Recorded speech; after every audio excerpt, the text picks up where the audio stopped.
Like, ready. We'll wait on cue. We'll begin the hearing.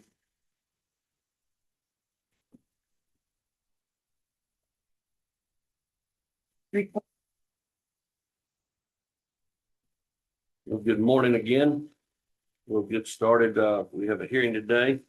This is Georgia Power's 2025 Integrated Resource Plan and 2025 application for certification, decertification, amended demand-side management plan dockets 56002 and 56003. A motion challenging Georgia Power Company's trade secret assertion. We'll start by calling for appearances. Rather than going through the entire list of interveners in the docket, I'll just ask if there's what parties are here, and if you would, starting with Georgia Power, and starting with the Public Service Commission. Just tell us who just come up and we'll just see who we've got. Chris Pilato, Public Service Commission staff. Thank you. Georgia Power. Good morning, Chairman Steve Hewitson and Holly Ingram on behalf of Georgia Power Company. All right, and then we have the SELC that filed the motion. Good morning, Commissioners. Jennifer Whitfield, Bob Sherrier, and Radha Chandra on behalf of Georgia Interfaith Power and Light. And Was there any other parties that want to participate in this hearing? Okay. Are there any housekeeping matters to take up at this point? I think the schedule is pretty full, right, in terms of the the oral arguments and the time limits. We will allow witnesses in beginning with Georgia Power, but do we have any public witnesses that wanted to provide public comment in relation to this hearing? Okay, hearing none, we'll begin. If Georgia Power wants to call you have any witnesses you want to call up? Mr. Chairman, This time I'll let you do that and swear them in.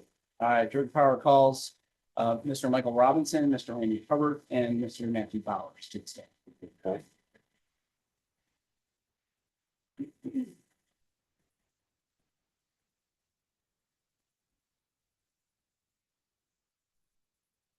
If you could remain standing and raise your right hands, gentlemen. You swear that the testimony you're about to give is the truth, the whole truth, and nothing but the truth, so help you God. Yes. Thank you.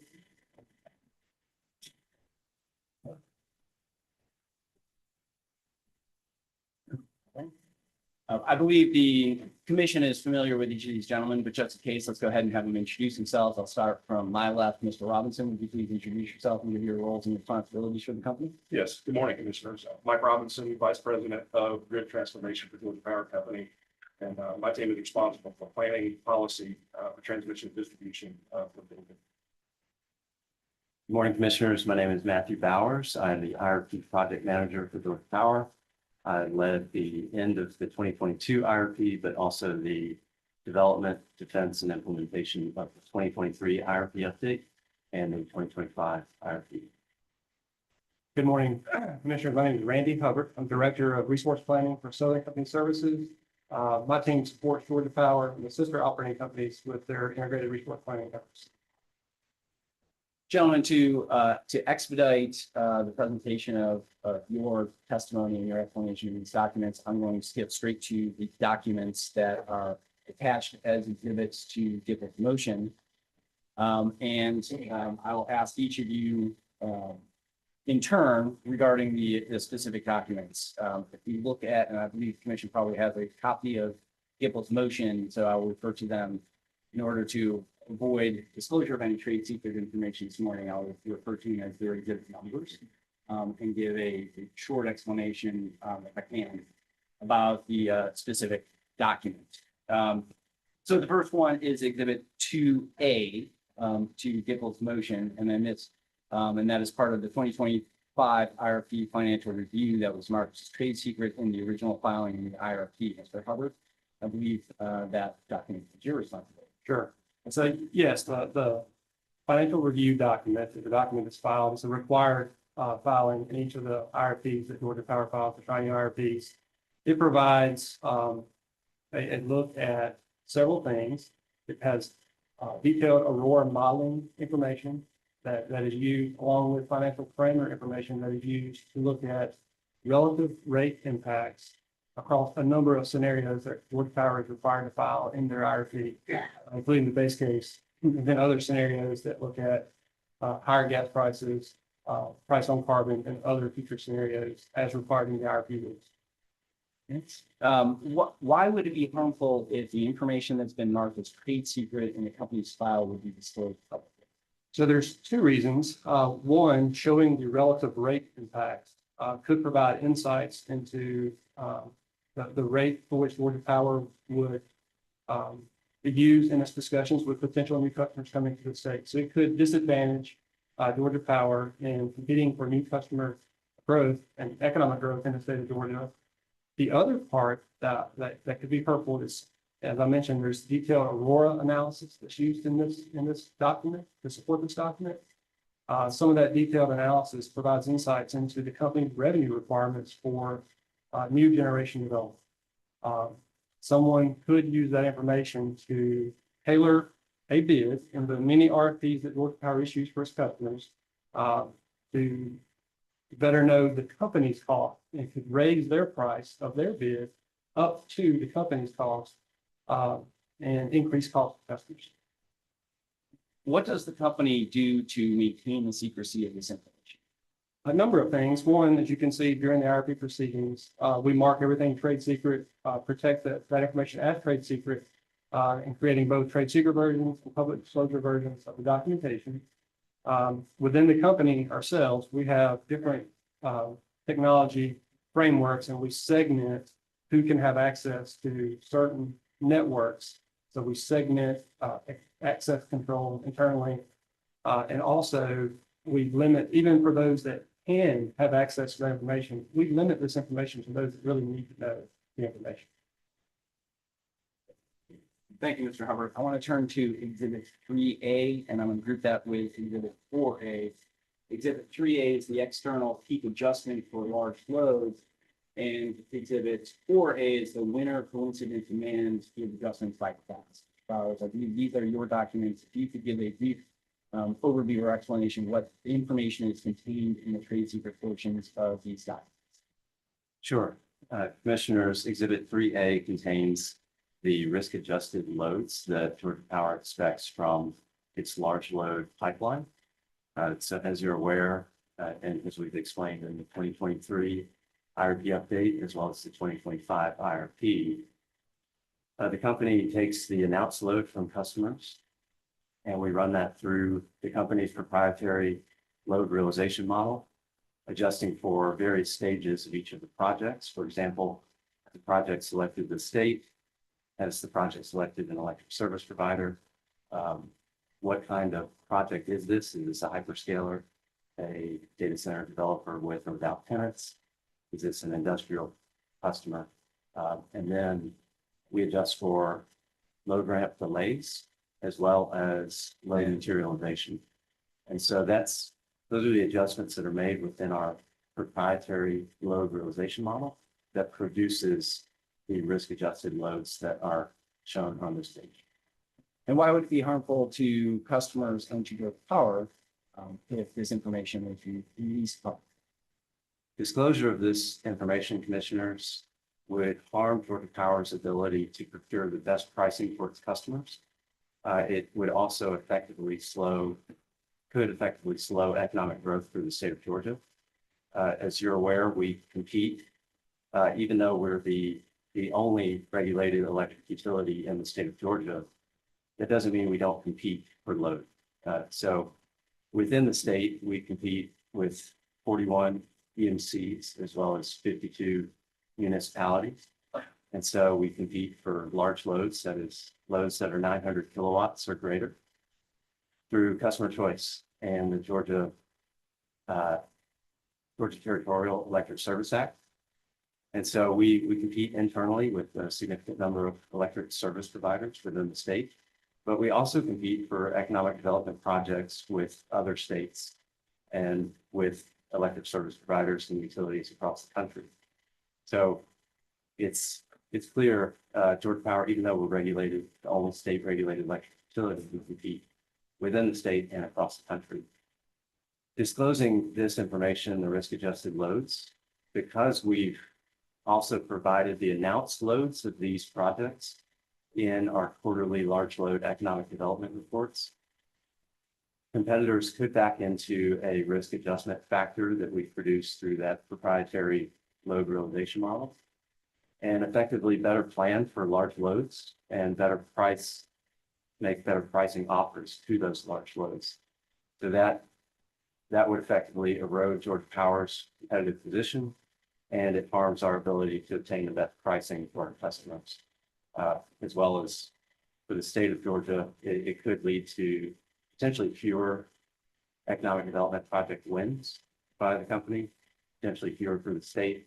And so that could have the effect of slowed economic growth for the state of Georgia.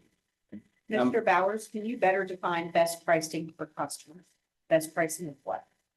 The best pricing of the individual customer-focused projects that we're pursuing. Mr. Bowers, I'm going to skip the third question with respect to Exhibit 3A because I believe the answer to that would be saying 4A, so I'm going to allow you to combine those. But with Exhibit 4A, could you please explain what that information, or the trade secret portion of that information is? Yes, the trade secret information in Exhibit 4A is class-specific load information. So, for example, it shows the breakdown of our aggregate load forecast, which we do disclose publicly. But this is the trade secret portion is the breakdown by class level, the residential, industrial, commercial classes, as well as government and MARTA. So this information is marked as trade secret throughout the filing. And it's trade secret for many of the same reasons as Exhibit 3A, but this provides further specificity at the class level. So if this information were disclosed publicly, when combined with other public information that's available for the class and segment of the large loads that we've provided in data requests and the announced loads that we've provided in quarterly large load economic development reports, this information could be used to tailor better offers to commercial and industrial customers. And how would that be harmful to customers if those offers are tailored in a different manner based on the disclosure of this information? This could improve competitors' competitive position in customer choice offers specific to commercial and industrial customers. So for commercial, that would be projects like data centers, and industrial, something like a battery manufacturer. And would you say disclosure of this information, which has been developed by Georgia Power in a proprietary model, would erode Georgia Power's competitive position with respect to these economic development projects? Yes, it would. With respect to Exhibits 3A and 4A, what does the company do to maintain secrecy of that trade secret information? Similar to Mr. Hubbard's response, we mark this information as trade secret in our filings. It's highlighted in yellow to indicate its trade secret nature. It's redacted in the public disclosure version.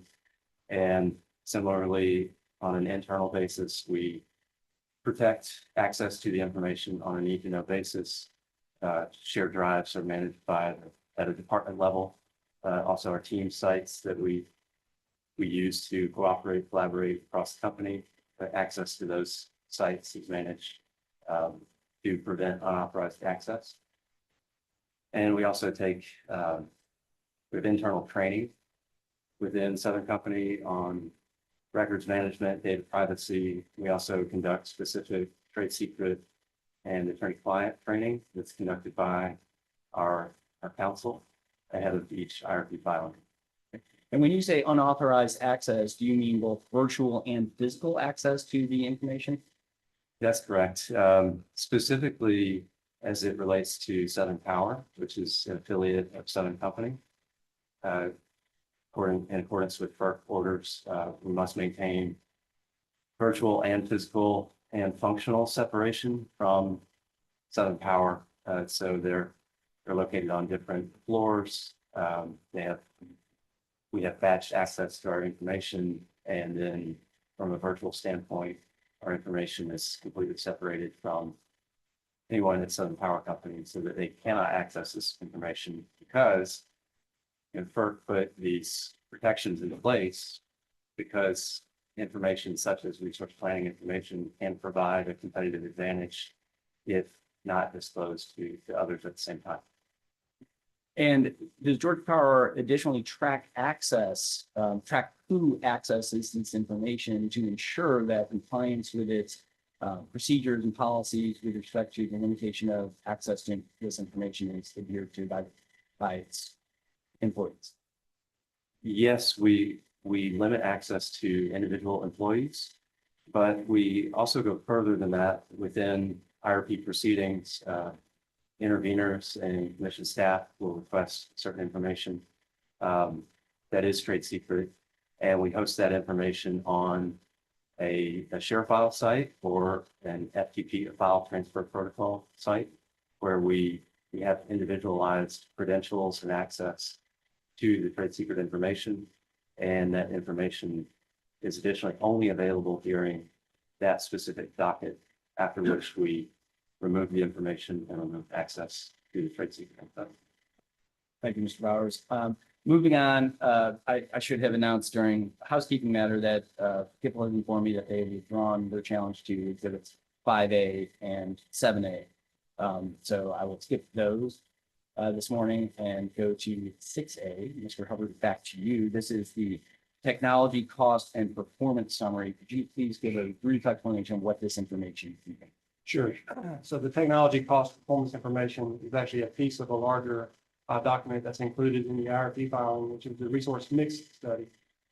So in the resource mix study document, we're covering all the assumptions that go into the expansion analysis for the company system. And a piece of that is the future generation technologies that we make available to the modeling to be selected to meet the companies and the systems future capacity energy needs. The table 5 specifically lays out each generation technology that we allow the model to select, as well as its each technology's cost and performance information.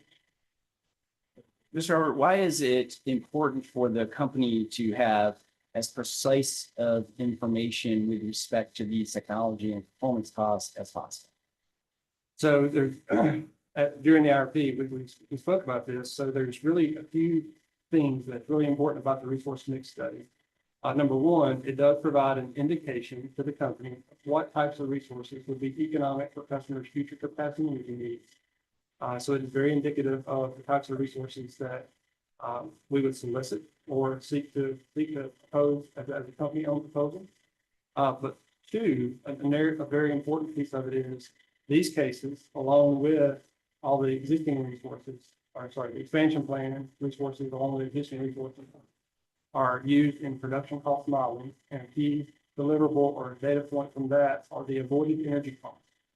Those are used to evaluate all of our supply side and demand side decisions for the upcoming year. And this is the moment where we're making significant resource decisions with, I think, 13 gigawatts of active RFPs for capacity resources and solar resources via utility scale RFPs or distributed generation RFPs. So it's really important that we have as accurate information as possible when making that scale and magnitude of decisions for the company. Can you help explain why it would be harmful to Georgia Power and its customers if this information was disclosed publicly? Sure. So commissioners, where the harm could be, the potential harm could be, would be that if we disclose our cost and the market has that information, when we conduct an RFP, we expect each of the bidders to provide us their best proposal. They know they have to compete with other bidders and have to compete with the company for the capacity or energy resources they're going to be deployed. If they have information for our generation technology costs, they could raise their price to just below our cost, and which would actually hurt customers because it doesn't give us their best bid into the RFP. Your customers end up paying more for resources with Georgia Power, and customers end up paying more for resources through those RFPs if that were to happen. That is correct. Help me when you say that customer, that competing customer, might raise their price just below Georgia Power. Wouldn't they know that they were below Georgia Power before they raised it? I mean, why would they they would raise it to get the bid, I guess, at a lower, at a greater cost of profit for them than it would be on the original bid. Is that right? That's correct. But when do you know that information that they've raised that? Well, we wouldn't know for certain, but it's the potential risk that they could do that. Having that information would give them the insight to be able to do that, which could be hurtful to the Public notice, and then those that qualify for information on the trade secret notice. Would they be under that category, or because they are a competing customer, they are automatically not privileged to trade secret information? That's right. So during this proceeding, I think Mr. Bowers spoke to this. So yes, those that sign an NDA or non-disclosure agreement can have access to the information during the proceeding. But you even there can restrict some of it. But even there, that's right. If it's a competing customer, we can segment who has access to that information.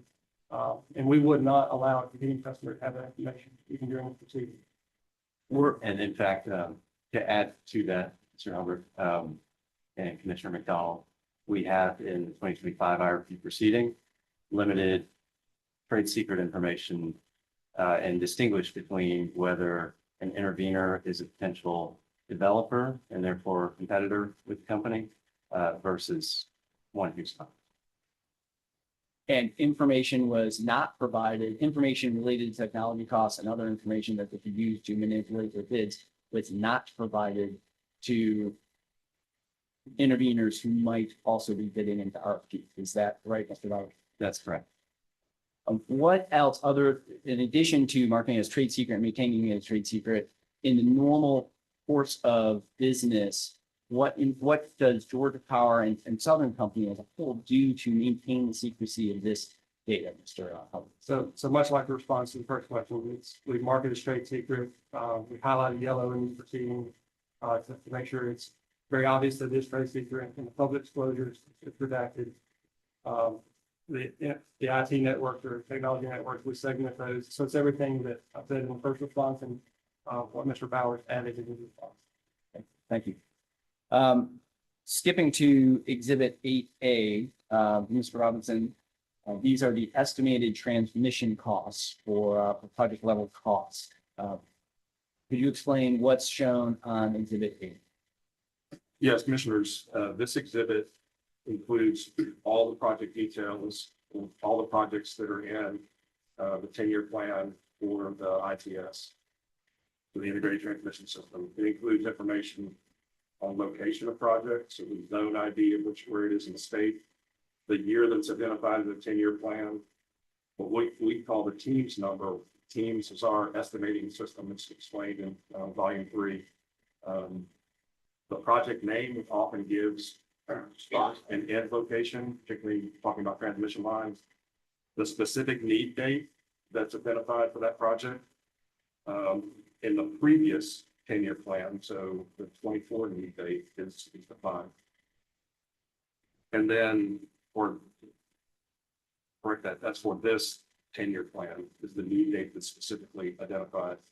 The sponsor of the project, so it's either GTC, MEAG, Dalton Utilities, Georgia Power ITS, or Georgia Power non-ITS, because there are areas in the state where Georgia Power serves that are not in the territorial act, say Savannah. The estimated cost for Georgia Power Company, the estimated cost for Georgia Transmission Corporation, the estimated cost for MEAG, the estimated cost for Dalton Utilities, and the total cost of the project. And what is identified as trade secret are those columns that include the cost, not necessarily the project identifier information. Is that correct, Mr. Robinson? Yes, so the 5 columns specific to cost, each of the 4 participants and the total cost. And why would it be harmful to Georgia Power and its customers if the cost information on a project level was provided for the transmission project? Well, Commissioner, one thing that's important to point out is 44% of this plan is not Georgia Power specific. So these are projects that are sponsored by GTC, MEAG, or Dalton Utilities. Georgia Power cannot disclose that information. The other thing is, as Mr. Bowers talked about, we do have competition in the state as it relates to customer choice, as well as competing outside of the state in economic development to bring projects to Georgia. knowing the cost specific to customer-related projects to give a competitive advantage to other utilities competing for those opportunities. We also bid out our transmission and substation construction work. So those entities that are bidding into those bids or those RFPs would have a competitive advantage on they could back into our cost or estimate that we're using as it relates to transmission cost per line mile or substation cost that we're estimating. And so that's another reason that we do not disclose that. And then it's also consistent with how we handle this information at SCRTP, so the Southeastern Regional Transmission Planning process. We do not disclose project-specific costs. Indicative cost is available if you sign an NDA, so cost per line mile, or cost to build a 500 kV station, but we do protect that information under a non-disclosure agreement. And then the other thing that I think is most important is with project-specific information, you can back into our transmission marginal cost. So in Technical Appendix Volume 3, we define how we calculate our transmission marginal cost, but we do not give the inputs into that calculation. By having this information, you can back into those inputs and calculate our transmission marginal cost, which goes into our competitive pricing. That's very important. That would give an economic benefit to other utilities throughout the United States, as well as utilities internal to the. And Mr. Robinson, does Mr. Hewitt, would it give a benefit to suppliers of materials of the transmission system? Yes, Commissioner, it could, specifically to transformer manufacturers, companies like Quanta or Pike that provide line resources to us, or other material like breakers or transmission structures. You could back into that cost with this information. Wires? Wires too, with the line miles. If you knew enough specifics about the project, you could calculate into our cost for conductor as well. And with the recent changes to the rules and regulations to address large loads, Mr. Robinson, how would the disclosure of this information impact Georgia Power's ability to compete for economic development projects against other states?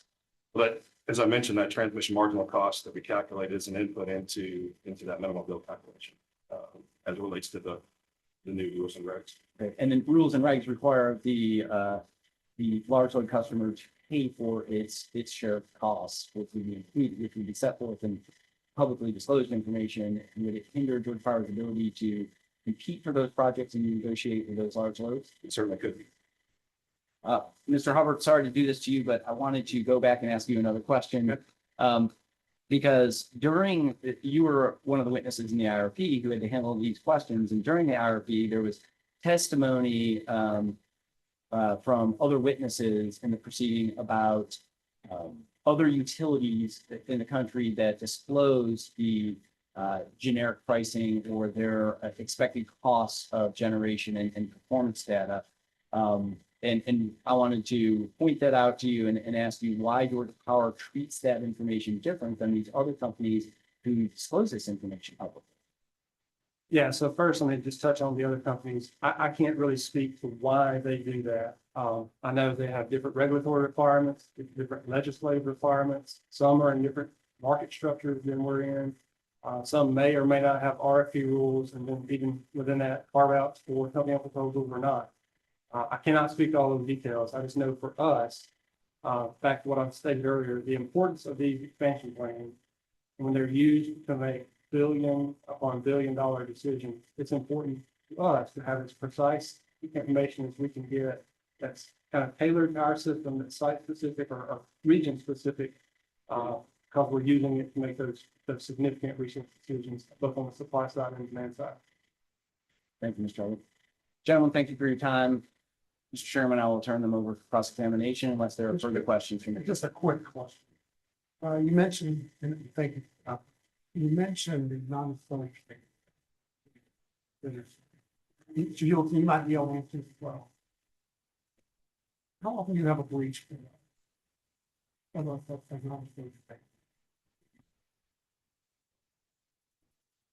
I don't have access to that information. we do a lot to protect that information internally as well as with other companies when we're talking details on cost to sign non-disclosure agreements to protect that information. There are legal provisions in those non-disclosure agreements for indemnity as well as damages for disclosing that information. Yeah, I'm gonna imagine you sign hundreds of pages out. I just wanted to, if we ever go after anybody, for free. Not while I've been doing this, this representation, Commissioner Dawson. Those non-disclosure agreements are there for a reason, they're there to protect the information, and it's exactly what the company does. And we are vigilant about how we protect that information, even having database websites that are password protected to ensure that only those individuals who have signed the NDAs have access to that information, to download that information. So it's done very particularly, very carefully to ensure that the trade secret information is maintained. And the commissioner access to that information internally is protected as well.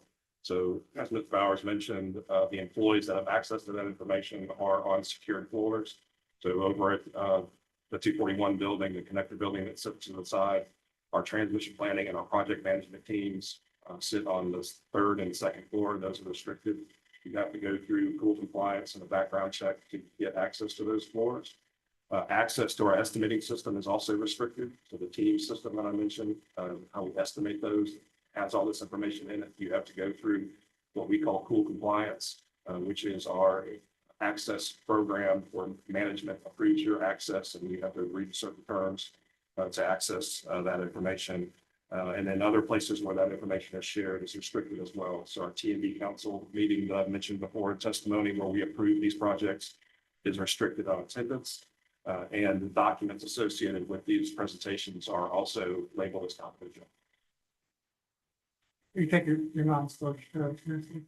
Very seriously, Commissioner. Thank And just to clarify for the record, Mr. Robinson, the 241 building is 241 Robinson Hill, which is your tower headquarters. That's correct. The panel, if a member of your staff or someone else in the company violated the non-disclosure agreement or released trade secret information, is that grounds for expulsion? It would be grounds for discipline up to including termination. Yes. And Mr. Robinson, just to confirm, even employees of Georgia Power that are allowed access to this transmission information, much of it is called critical energy infrastructure information, or CPII. They are required to go through background checks as well, right? That is correct internally. And that information is also protected with a disclaimer that says that that information is protected by law. Thank you, gentlemen. Robinson, I know a lot of what y'all talked about around the sensitive information as far as it pertains to the competitiveness. Y'all mainly spoke about customer choice economic development projects, but can you add or touch on a little bit about, you mentioned on the construction side, and obviously there's, as a result of this docket that we've approved, there's a lot of growth in the system. So obviously a lot of new construction. How would the trade secret information affect that side of the house in terms of the construction side? Yes, Chairman, as I mentioned before, we go out and competitively bid our transmission and substation work. So we have internal crews, but we also have crews that we use to manage ebbs and flows in our construction business. So think of Quanta, think of Pipe, companies like that, as well as going out for competitive bid and contracts for our major equipment. So knowing this information, and as I mentioned before, the transmission project name often has beginning points and end points in the name. So Lawrenceville to Bethabara, and you can use Google Maps to determine what an approximate line mile would be for that. You can back into the line mile cost of that project and use that to influence your bid as it relates to what we're planning the project for when you're bidding into these RFPs. Same could be set for material, equipment, transformers, breakers. And I know you're a transmission guy, right? Yes, sir. So you're mainly talking about transmission. So, and transmission's a little different in terms of being a part of the integrated system. Yes. What about on the generation side? Wouldn't that be probably even a bigger deal? Certainly, Commissioner, it certainly could be very similar to the transmission side. We're working with various original equipment manufacturers and engineering, procurement, construction firms. So that having that information disclosed publicly could put us, could harm, potentially harm customers in those conversations with all those providers. And I would add, we sign NDAs with those vendors and those suppliers as well. So if we disclose their cost information, we would be in violation of those NDAs. Any other questions? All right, Ms. Whitfield, do y'all have any cross? We do, and I don't want to be misleading by saying just a little. Mr. Sherrier, we have a lot of exhibits. So Mr. Sherrier, we prepared a binder for you to make it a little easier, and then we have some handouts as well. So if Mr. Sherrier could approach and hand those out, I would appreciate it. And just some context for the binder, just as a housekeeping matter as he's handing these out. What you'll see in it, the first tab is Gipfel's motion, Gipfel and South Base's motion. The second tab is Georgia Power's response. So you have them both there right in front of you. And then after that are a number of exhibits that we filed with our motion, as well as a few others interspersed throughout that we'll refer to. In addition, each binder has in the folder, the red folder, a trade secret version of each exhibit that we have asked disclosure of. And so those will also be marked as the respective number and indicated as trade secret for the record. However, we don't need to, nor do we intend to talk about the trade secret numbers or information. We just wanted to make sure that that you all commissioners had it in case you wanted to.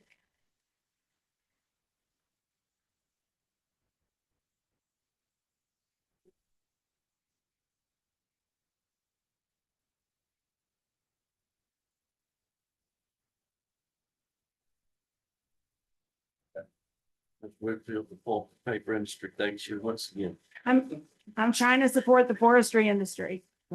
I'm here for them in this document.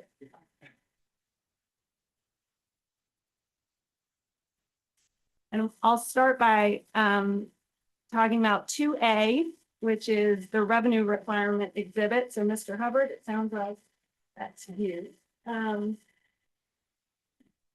First off, I want to talk about what this information actually is, because when you were answering questions, you answered questions that suggested that this information includes detailed modeling information. Could you describe what these columns are on the first page of Gipfel South Face Exhibit 2A? So on the first page, just make sure. That's it. Okay, yeah, so the first page shows, starting from left to right, the case number, which is an indicator or reference number for the different scenarios that were evaluated. So then the second column shows each of the 13 different scenarios that were evaluated in the IRP. And then the next four columns actually show some of the analytical results of the analysis that was conducted. So the next column shows the real levelized cents per kilowatt hour for each one of those scenarios, which is a trade secret value. Which is redacted. It's just redacted. The next column shows for each of those scenarios, the percent increase or decrease above the base case, which in this case, the base case was the 111 with moderate gas and lower carbon assumption. Then the next column shows the levelized cents per kilowatt hour, which is also a trade secret redacted from the public disclosure version. And then the last column shows the percent above base case using that data point as well.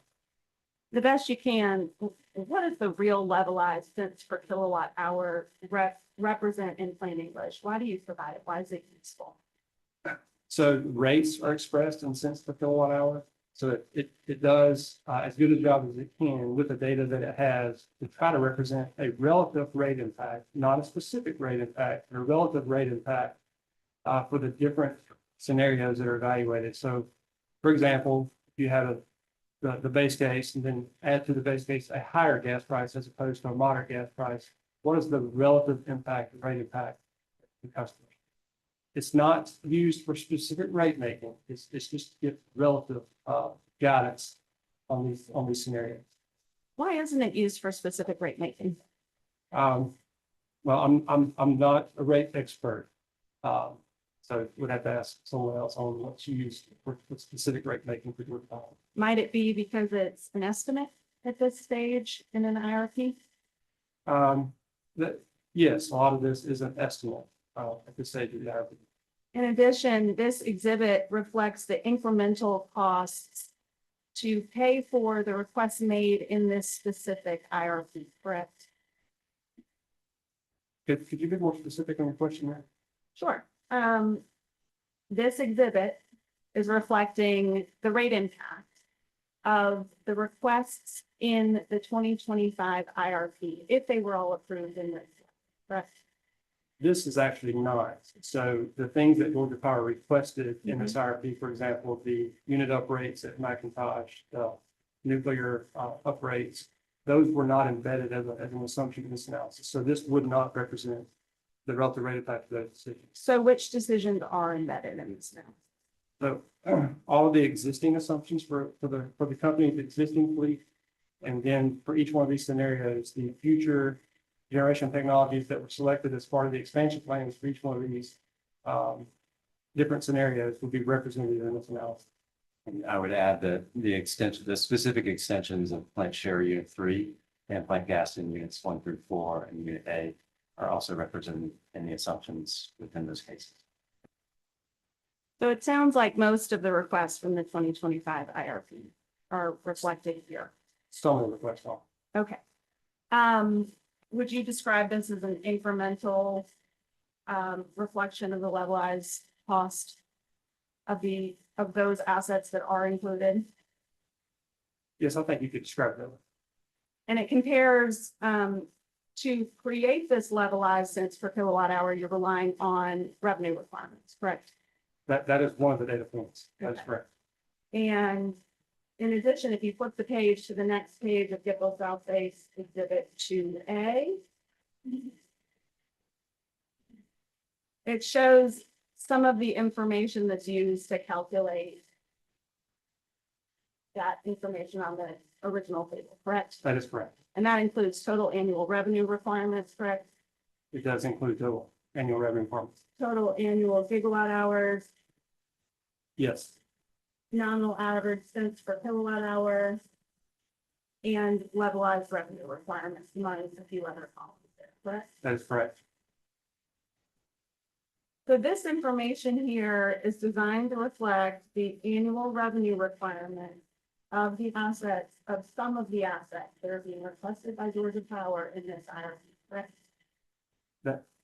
That it would cover, yes, it would cover the ones that Mr. Bowers just spoke of, among other things. So it also includes the operating costs or the variable costs for the existing fleet, as well as the fixed cost or capital cost and operating costs of the generic resources that are selected in each one of these scenarios. But this isn't covering, my understanding is that this is just incremental in that it's not covering the full base. Now, it covers, rate. it covers the full, it covers the operating costs, not the fixed cost of existing resources. It covers the operating cost or variable cost of the existing resources, plus the capital cost or fixed cost and operating cost of generic resources that we're at. Okay. So in addition to all of the things you just mentioned, does it also include things like fuel? Yes, Would it also include things like emissions costs for the generation units yes, in question? Would it also include things like the environmental capital impacts? to the extent they impact it does include that for the future generic resources that are added. That is correct.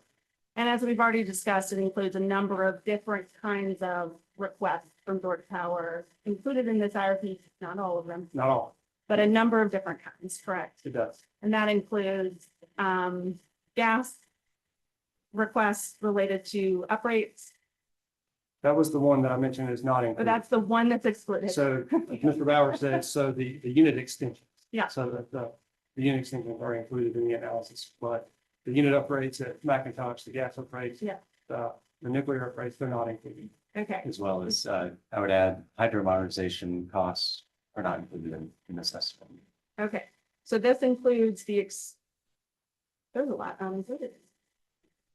I'm not sure I appreciated that. Yeah, again, it's provided, one of the rules require us to do a financial review assessment across these scenarios, but it Mhm. provided a relative rate impact. So the base assumption was the same across every scenario. Mhm. It's capturing like the gas price difference, the carbon price difference, all those other differences. It's capturing, kind of single those things out, provide a relative difference. Right, that's very helpful, thank you. So I want to look at some similar information that Georgia Power has disclosed. And if Mr. Sherrier could approach again with a handful of documents to supplement binder. We'll start with, on the top of each one of these folders is a chart. The charts will all be, they're tables rather, they'll all be introduced into evidence as a single exhibit of tables. But each folder also includes a handful of exhibits. And I'd like to start by looking at exhibit 22.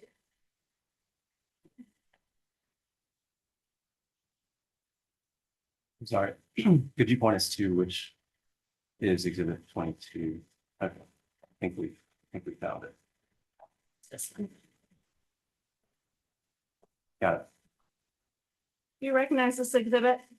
I do recognize this exhibit. Is this a estimated net impacts to customers from the 2023 IRP update? Yes, this is a data request response related to estimated net impact to customers from the 2023 IRP update. And in this data request response as part of the IRP update, are you providing information about the estimated incremental revenue requirement due to load growth here? Yes, we do. And you include an incremental view of total revenues here? Yes, we estimate incremental revenue due to load growth, specific to the large loads that are in the 2023 IRP update. And you're also including your net estimated incremental impact to customers, correct?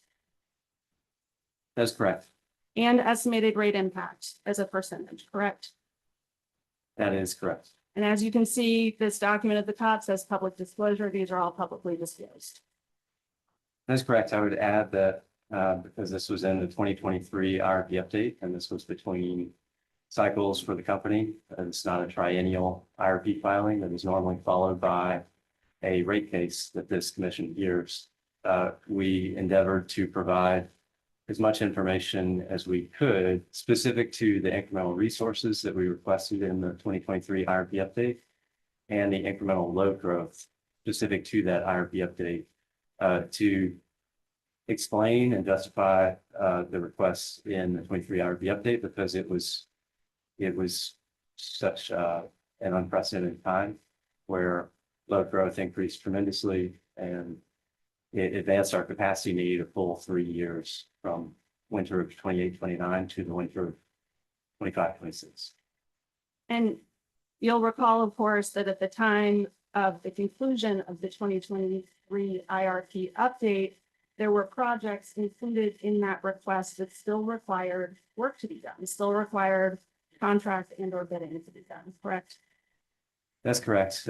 We proposed projects such as the combustion turbines at Plant Gates, units 8 through 10.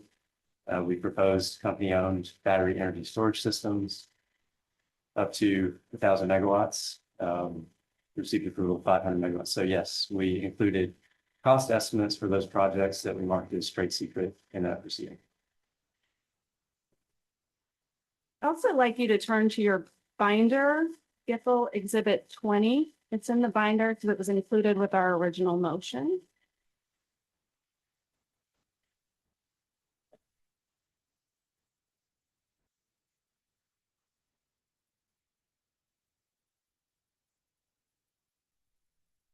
In GIPL Exhibit 20, this is a response to a request from staff about the total revenue requirements over the 12-year planning horizon for each of the 4 DSM cases in this 2025 IRP.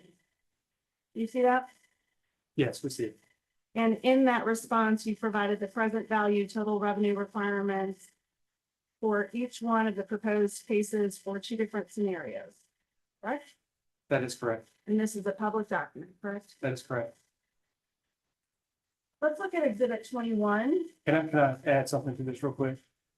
This is not, different from what we've done even on the past expansion plan. This is an aggregated value at system level. It's a present value over, a defined period. In the filing itself, the past expansion plans, we actually provided that level of detail. It's a very high level. It's a 20-year net present value of the revenue requirements for each expansion plan in the past expansion plan is document that was filed and publicly available. So it's different when you're doing year-over-year annual values versus a 20-year present value that's aggregated out. And I would like to add for the record, for the last exhibit 22, it was similar in that we provided aggregated cost information and redacted specifically the proposed resource costs. Thank you. So let's take a look at GIPL South Phase 21, which is marked at the top STF BAI-1-1 attachment panel A.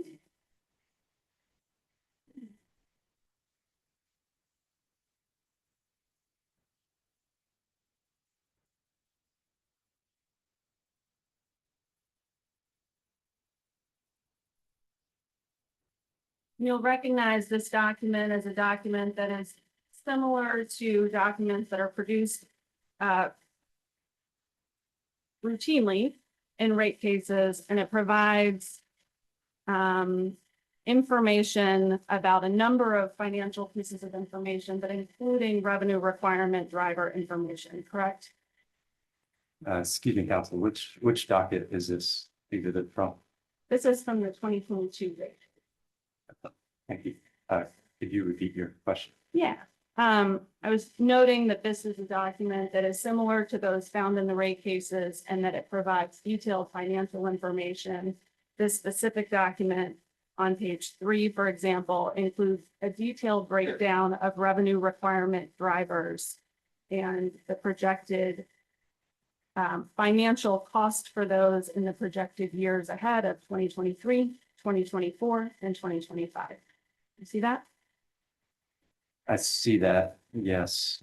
Just note that we're IRP witnesses and not as familiar with the rate case materials. Does it I surprise? rate case with this. You want to talk about it? Talk about T&D. Does it surprise you that Georgia Power provides this level of detail in its rate cases about the specific drivers of its revenue requirements for projected years, 2023, 2024, and 2025? No, it does not. It's not comparable to the information that we're talking about, particularly the T&D. What is in this and in this bar graph that you've got is the revenue requirement for the incremental cost for T&D reliability and resilience. For that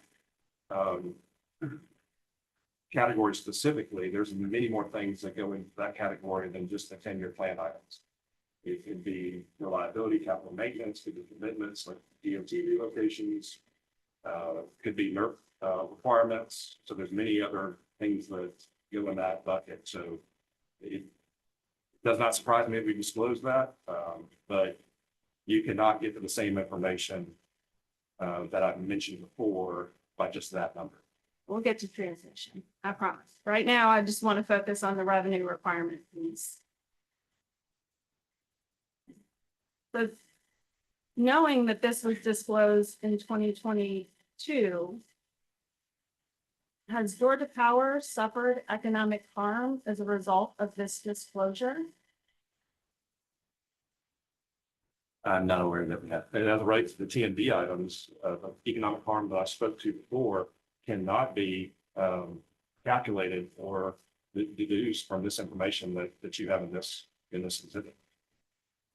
Mr. Robinson, can the T and D items be calculated from exhibit 2A? The revenue requirement and levelized price of the plan. Are we back to the financial Yes. review document?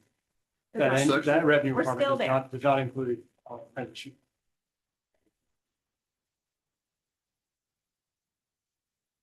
Okay, this should cost.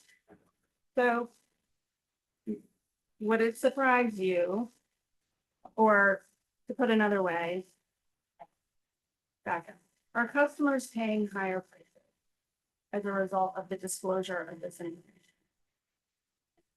I'm not aware that customers are paying higher prices as a result of the disclosure of rate case information. Well, Well, this information went into the rate case, so was used as evidence in the rate case for the rate case proceeding and the rates that went into effect after the 22 rate case. And I'd like to add, the annual revenue requirement, while it may not have caused economic harm yet, it has the potential to do so for the reasons that we've been talking about. Disclosing the annual revenue requirements information, along with other information that we're already disclosing, I would submit to you that Georgia Power is sharing a lot more information publicly now than what we have in prior IRPs. Trying to be more transparent, and one of those things is the expansion plans on an annual basis. We have always provided expansion plans aggregated up at a kind of over the 20-year period. But in this IRP, we provided annual expansion plans. So you can see each year what resource is being selected. So someone, Mr. Whitfield, you acknowledged during the proceedings that Aurora modeling is very sophisticated, complex. So the people that are using this information are pretty savvy at what they're doing. They can use this information along with other information like expansion plans, to single out a year where a single resource is being selected. So let's just say, for example, a year where a combined cycle is the only resource selected. They can look at the difference in annual revenue requirement, see that it's a combined cycle that's selected, and really back into the cost that we projected the cost per combined cycle. That information could harm Georgia customers if a bidder has that information. Even if they raise the price $1, that's $1 more Georgia customers would pay than they would otherwise. So I have seen Aurora now. Second, I have seen Aurora now and understand it better. you still think it's Are- sophisticated and complex? I still think it's sophisticated and complex. And it's so sophisticated and so complex that I am curious how you explain how it would be possible for a contractor to help extend one of the facilities to use the total revenue requirement that includes all the O&M, that includes the current O&M resources and newly added resources, that includes some assets that are clear and some assets that are less clear to the public, like myself, that includes different kinds of generation resources, that includes cost assumptions, that includes environmental cost impacts that may or may not apply to that generator. How does that developer and or competitor use that information from that total top line revenue requirement? How do they reverse engineer that? 'Cause that seems to be your Certainly, that is a concern that the company concern. has. So it's kind of like what I just shared. Mhm. With, if you combine this information with other information that is publicly available. So one thing I'll mention is there are a number of energy information administration reports that are required to be submitted. So anybody has access to Georgia Power and the system, for operating companies, existing unit information with operating characteristics for existing questions. So they can use that to calculate what the annual revenue requirements or operating costs, variable costs are for the existing fleet. Then what's left is the generic fleet. Again, if you combine that with the generic expansion plan that is public, if there's a year where there's a single resource selected, you then know what the fixed and variable costs for that resource is. So there is a potential sharing this information that a savvy bidder or competitor could use that information to influence their costs. Do you believe that that potential is likely based on your experience so far as a employee of Georgia Power? I would say during the RFP rules and the number of RFPs that we conduct as a company, there are some very, very savvy bidders out there that live in this world and do detailed market intelligence. I think there is the potential, yes.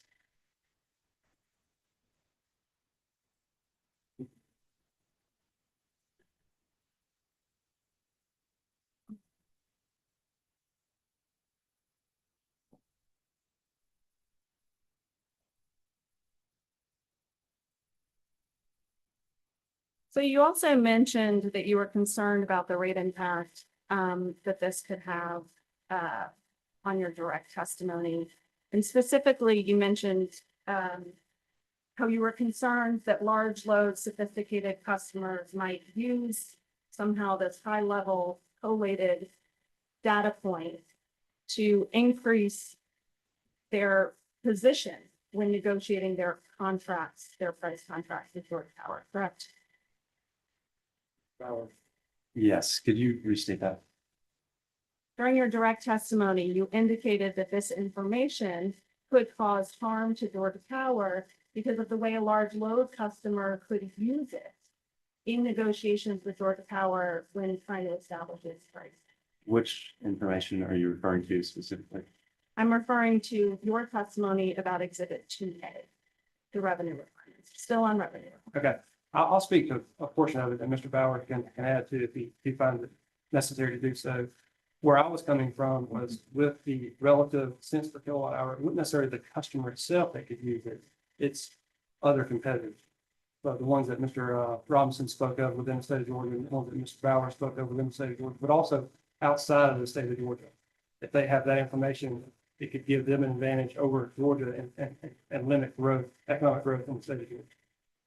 When you say other competitors, give us some idea of who you're referring to. So for example, the state of South Carolina, a neighboring state to the east, could be competing for the same large load customer.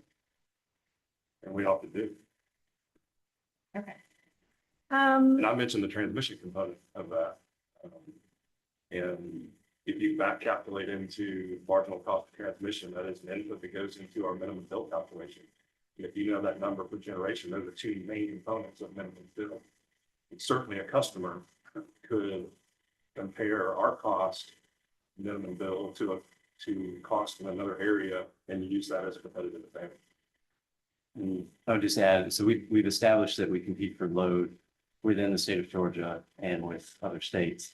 But also on the generation side, Mr. Hubbard has alluded to this, but we compete in RFPs against independent power producers. So some examples within the states would be, within the state of Georgia would be independent power producers that own assets like Walton County CTs, Monroe Power CTs, Washington County CTs, Mid-Georgia Cogen, Alaska, Exelon, Hurd, combustion turbines.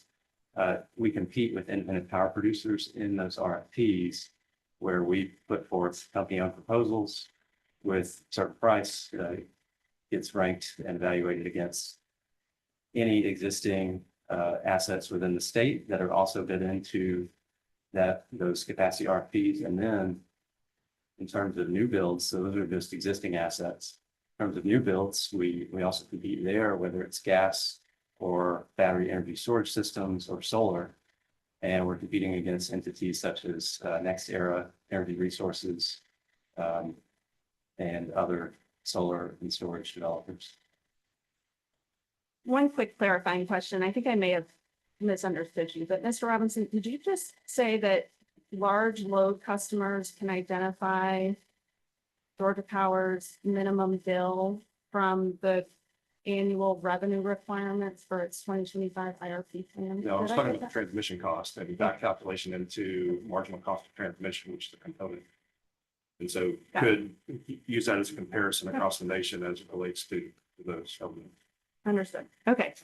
I'd like to take a look at the table 2 that was included with your folder. And this was compiled by counsel for Gipple and South Base. Are you aware that revealing revenue requirements is common practice in other utilities IRP?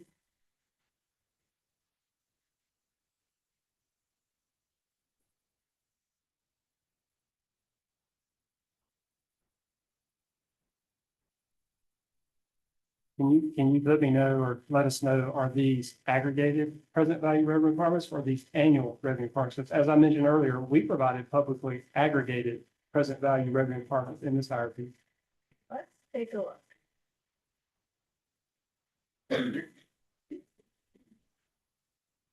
These appear to be aggregated values over some period of time, which is consistent with what we provided in this IRP. And specifically, it's in technical appendix volume 2, the resource mix study. What we provided is in the visual food stuff. Okay. So no objection then that providing the net present value revenue requirements for all of your scenarios should be public.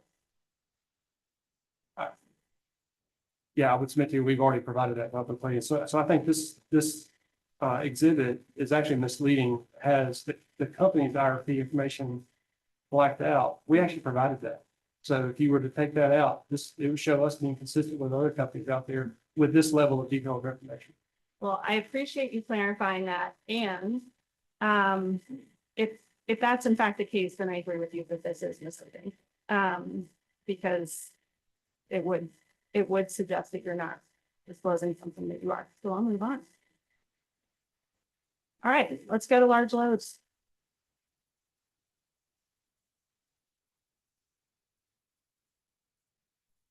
Three A, if you could. I believe Mr. Bowers, you testified about this one in. That's correct. And we said a lot of things about the modeling that goes into identifying how much large loads will be required on the system. But are you clear that Gipple and South Base are only asking for the information on this exhibit, Gipple South Base Exhibit 3A in table 7.2.1? Yes, I understand that the information marked as trade secret in table 7.2.1 is what's being requested to be disclosed to the public. That information contains our risk-adjusted loads for large load customers in our pipeline, existing and potential customers. This information, if disclosed, because we've already disclosed the announced load associated with the large loads in our pipeline, it could be used by competitors to calculate the risk adjustment that Georgia Power performs to translate the announced loads that we get from each customer, potential customer, to the risk adjusted load that we're showing here.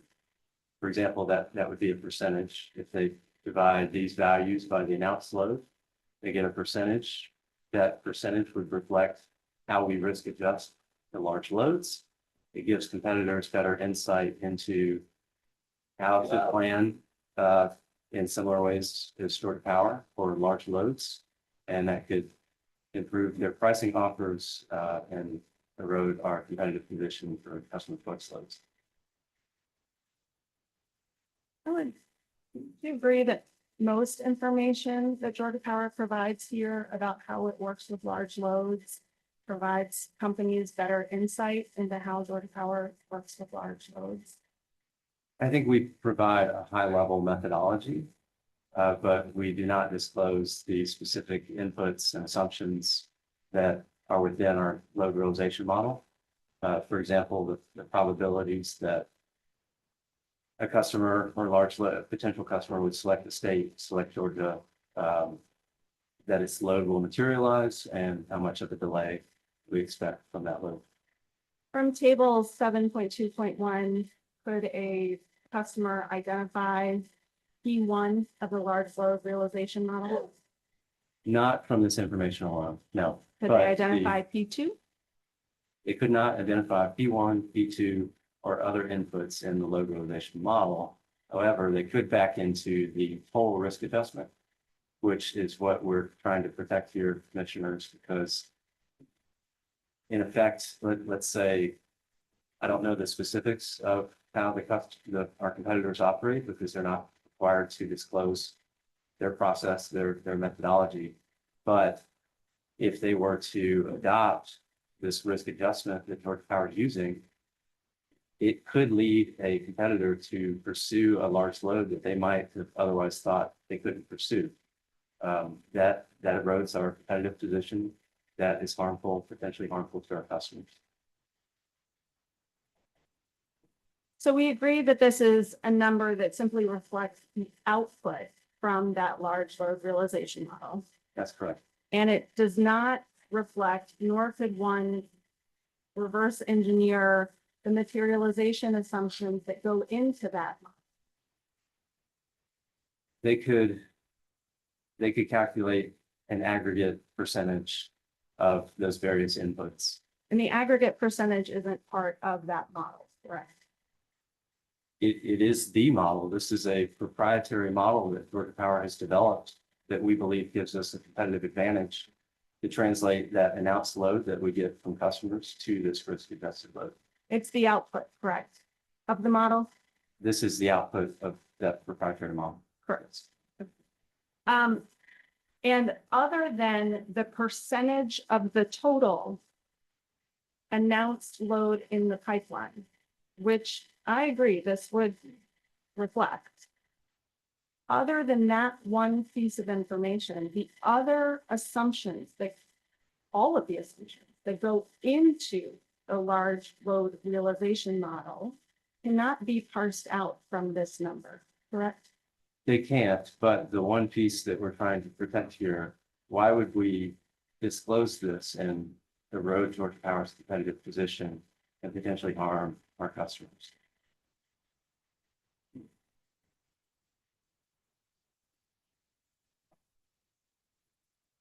All right, I would like you to take a look at table 3. Is that in the green Oh, folder? if Mr. Sherrier can approach, no, you're about to get it.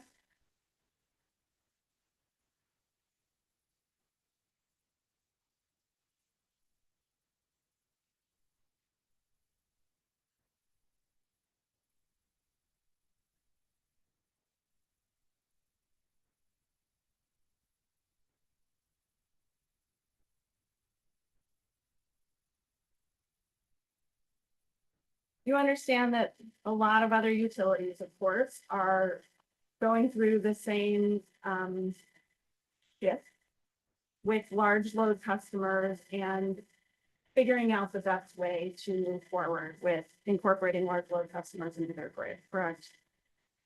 Yes, I'm aware that other utilities are in a similar position as us.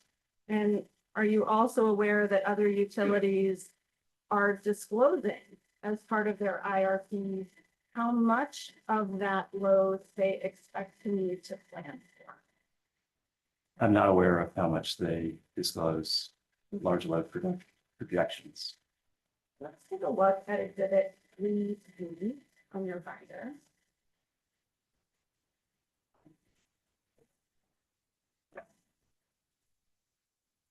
And for these exhibits, commissioners and panel, the first page, because there's so many, the first page is just a snippet of the key information to make it a little easier.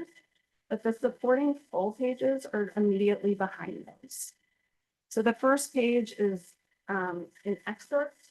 The immediate pages from which they were pulled are immediately behind them as part of the exhibit. And of course, we did not include the full IRPs for anyone, or most of the full documents, rather just the relevant.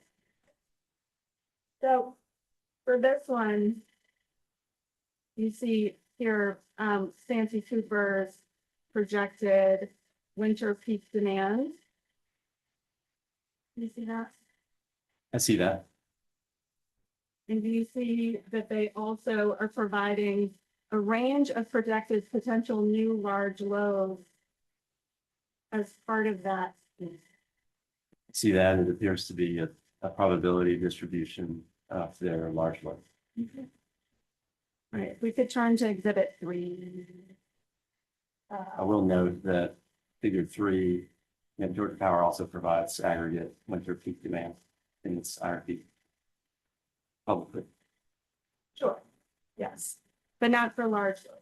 not for the specific large loads. What is it that's different about providing the full winter peak needs and customers evaluating your resource potential versus the peak that you're expecting? You do provide that. What is unique about telling customers which sliver of that piece is specifically large load? The specific portion of the load forecast that we compete on is that related to large loads. The rest is organic growth that is inherent within our system. All right, let's take a look at 3C. This is Dominion, Virginia's IRP forecast. I'm sorry. 3C Okay, in your binder. I see it. And if you look at either the snippet at the front or page 14 of the full page, you see here that they're providing customer contracted capacity versus their expected metered coincident demand for large load. Give me one moment.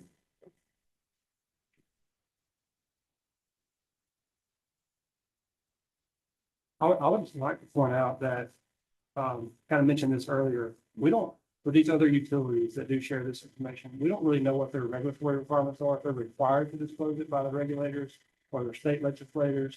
In this particular case, Dominion, Virginia is in PJM. PJM may require that they disclose this. So I think a lot of those considerations and factors are going to be at play here as we go look at some of these other utilities and what's really driving them to disclose this as it compares to the power. And it does appear that they're providing the contracted load associated with electric service agreements with their large loads, as well as the metered load appears to be aggregated for their IRP forecast. All right. To your point, I think it also impacts MISO based upon the list. Based upon those that are within the list, MISO might require it in their show report as well. Yeah. Is there any reason to believe along that line of argument?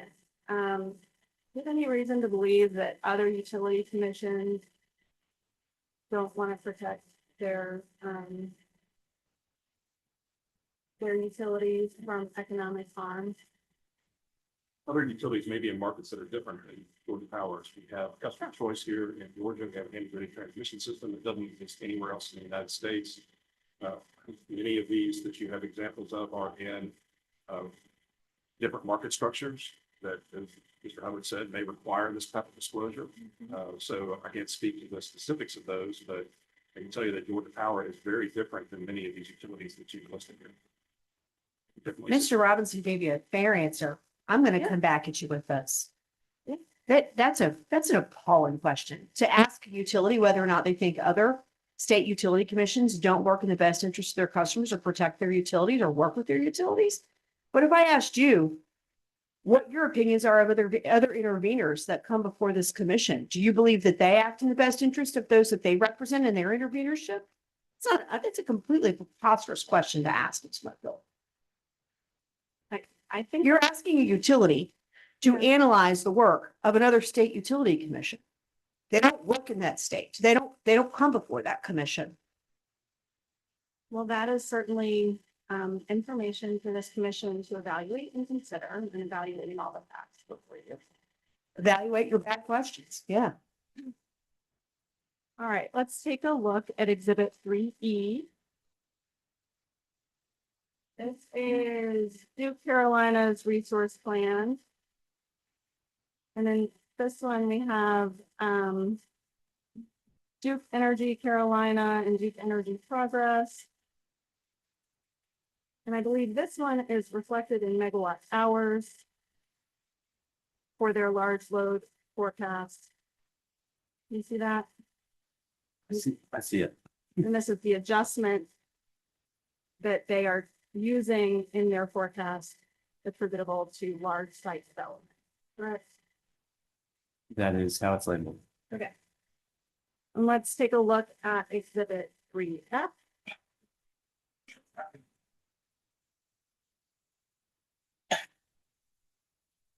This is, this is Louisville Gas and Electric Company in Kentucky Utilities. In this resource plan, they provide their load scenario in megawatts, and for data centers, they provide a low, mid, and high range. You see that? I see it. Okay.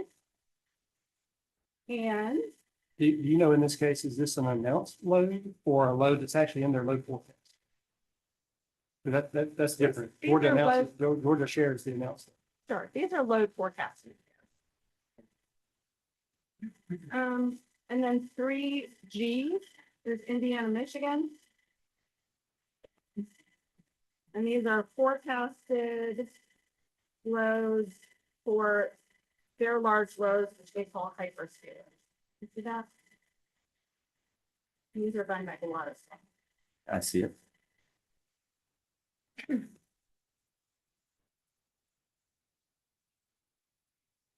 So what is it that makes Georgia particularly vulnerable to revealing its forecast for large customers? I think I've explained our competitive position here in the state of Georgia. We compete against 42 EMCs, 51 municipalities for customer choice load, 900 kilowatts and above. We compete for similar projects as these utilities are competing for large loads. We see potential economic harm to our customers for disclosing that information. I can't speak to why or the line of thinking behind these other jurisdictions, either election or requirement to disclose large load forecasts. Let's take a look at 4A.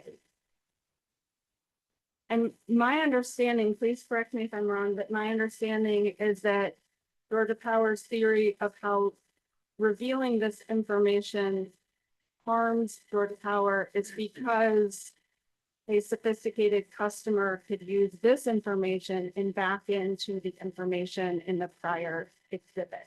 Is that correct? That's fair. We think this exhibit provides further specificity at class level. And a sophisticated competitor could use similar methods to obtain the risk adjustment. Georgia Power does publicly provide the class-specific sales projections, correct? In its IRP. Not sure. Could you point me to a reference? Well, that's fair. I don't know that I have one in front of me. In fact, you guys would know offhand, but I will represent to you. You do provide class-specific sales information. Could you describe for me what the difference is between sales information and the class coincidence demands information? I'm sorry, not without seeing the specific sales information that we've disclosed.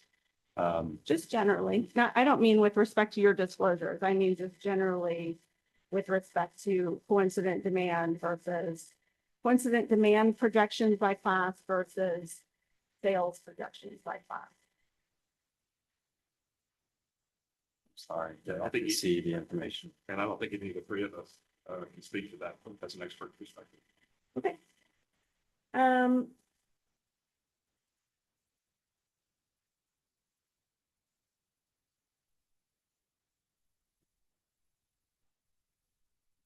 All right, let's go to 6A.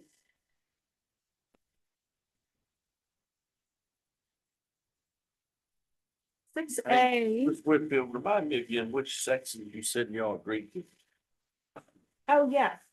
I should have started with that at the outset. So Exhibit 5 dealt with the size and type of loads that were available to serve Georgia Power, but we expect that that will be provided in a matter of weeks at this point as part of the Right. filing by Georgia Power in its certification proceeding this fall, or summer. So Exhibit 5, we are not pursuing at this time. And Exhibit 7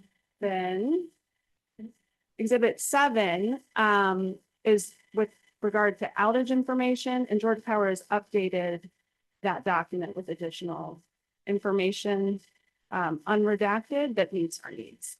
So we're not pursuing Exhibit 7. Thank you. All right, no, we're fine. Sorry about that. No, that's okay. 6A. So you were describing the information in 6A. These are the overall costs and performance of generic types of power production to evaluate the most economically optimal resource mix for Georgia Power customers, correct? That is correct. Are these numbers used across Southern Company, or are they specific to Georgia Power? These are system level numbers used across the Southern Company, retail operating companies. So they're used as well by Alabama Power and Mississippi Power? That is correct. Are Alabama Power and Mississippi Power allowed to bid into RFPs conducted by Georgia Power?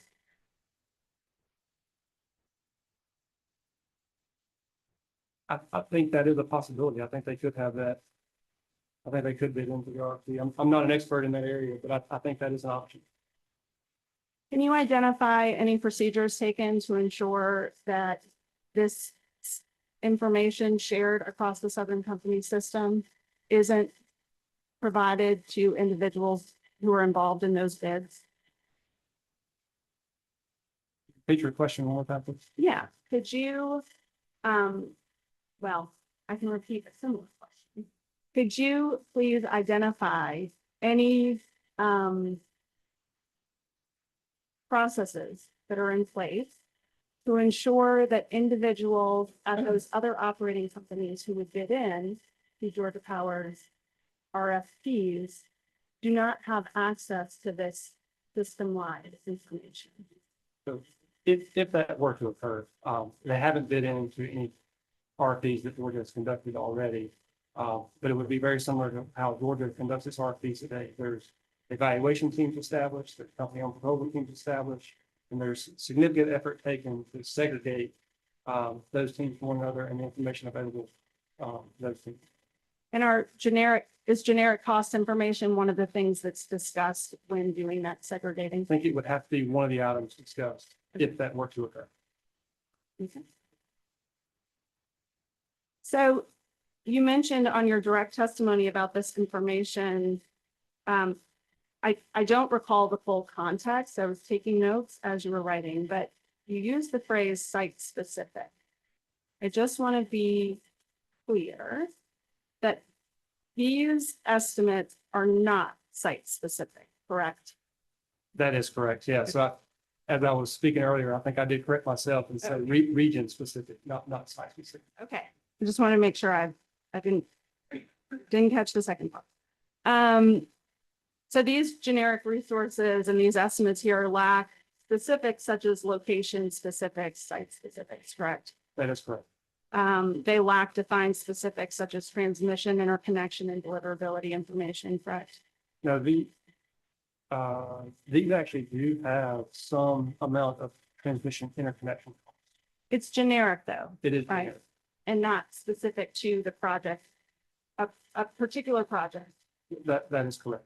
It's Yeah. using actual information though from actual projects and kind of using that to inform the generic transmission interconnection cost that goes into deep value. Sure. The generic resources also don't define the specifics of the land and fuel availability information, correct? That is correct. Or the finalized engineering plans or the necessary environmental permits, correct? That is correct.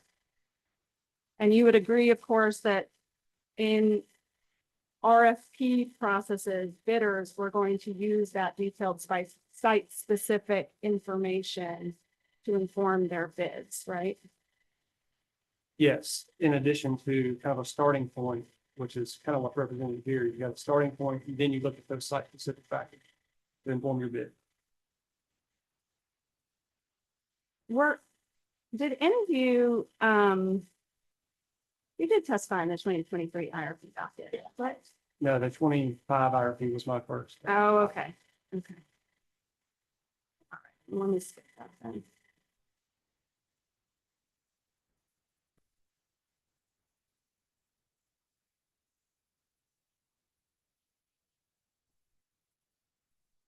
From this information here, can you point me, you also were talking about avoided energy costs on your direct.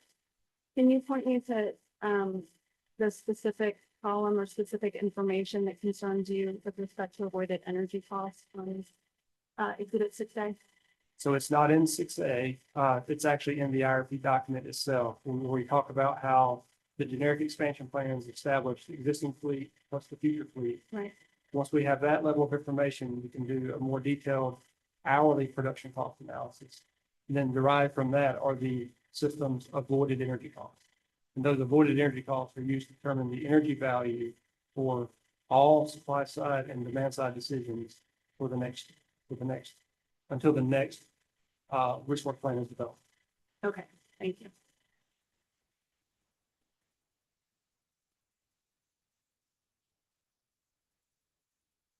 All right, let's take a look at table 6.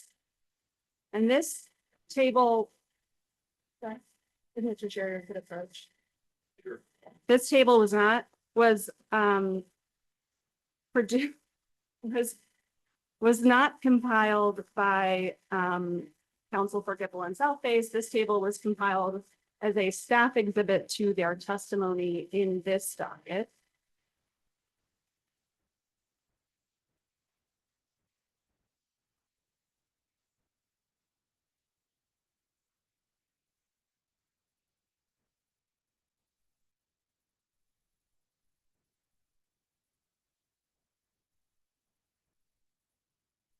Are you familiar with this exhibit from staff panel Newsom, Hyatt, Sandinato, and Wellborn?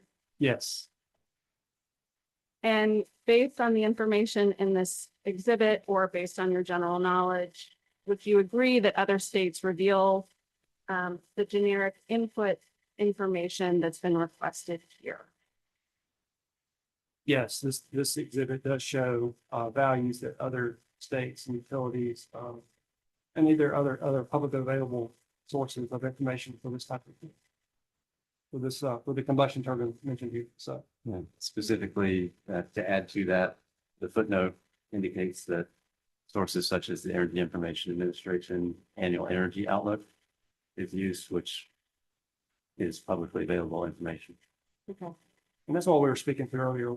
Mr. Ballard said this, why they've elected to disclose this, or if they're required to disclose this, we can't speak to. We don't know all the rules and requirements in those for those companies and for those jurisdictions. Many of these companies actually do just simply use the publicly available generation technology costs for their purposes. We don't, for the reasons I mentioned earlier. We're making billions and billions of dollars decisions, so we're trying to use information that's specific to our region. Our generation development folks are the experts in this area, work directly with OEMs and EPCs, and we're trying to get the best information possible because of the magnitude and scale of decisions that we're making for the customer. Sure. And would note that 2 other sources listed here are also publicly available. So the National Renewable Energy Lab 2024 ATD, Mhm. as well as Lazard's Levelized Cost of Energy 2024. Those are publicly available costs. So some of these utilities or in the columns shown here are publicly available costs. And just to add to that, some of the utilities actually use the publicly available costs, like as I was just saying. Mhm.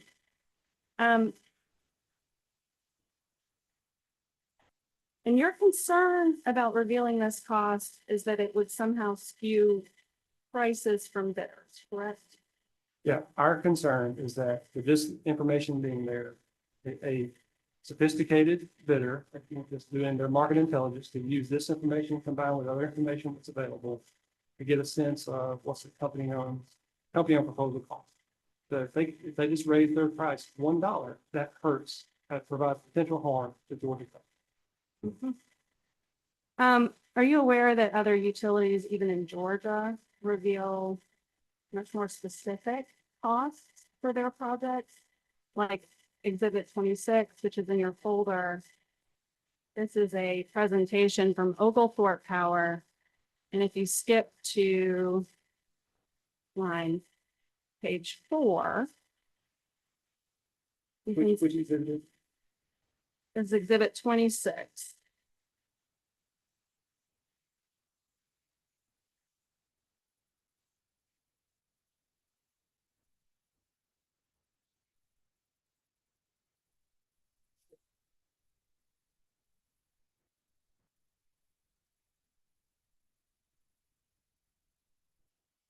I am not familiar with Oglethorpe's practices. I wouldn't be surprised though, with them being non-regulated utility access to different financing opportunities, they may be required to disclose that for those reasons. I really can't speak to all that. Do you see here that they're disclosing the a project that they are planning on, that they have not yet finalized their budget is the last bullet here. Do you see that? We anticipate finalizing our budget by late summer, following the completion of our RFP process for engineering, procurement, and construction services. Yes, I see that mentioned there. And right above, they provide a preliminary cost estimate for this facility of $1.8 to $2.3 billion. Do you see that? I see that. And you see right above that, that they're providing the specific equipment manufacturer that they have chosen, as well as the model number for the turbines and the generators that they're using. I see that. I'd note that we don't know if this project was selected as part of an RFP process, whereby multiple bidders would submit cost estimates for projects. They may have been working with this supplier directly and may have permission from this vendor, the supplier, to disclose the cost. The cost here, 1.8 billion to 2.3 billion, is a cost estimate for the facility, not for the turbines. Do you see that in the document? It does reference facility.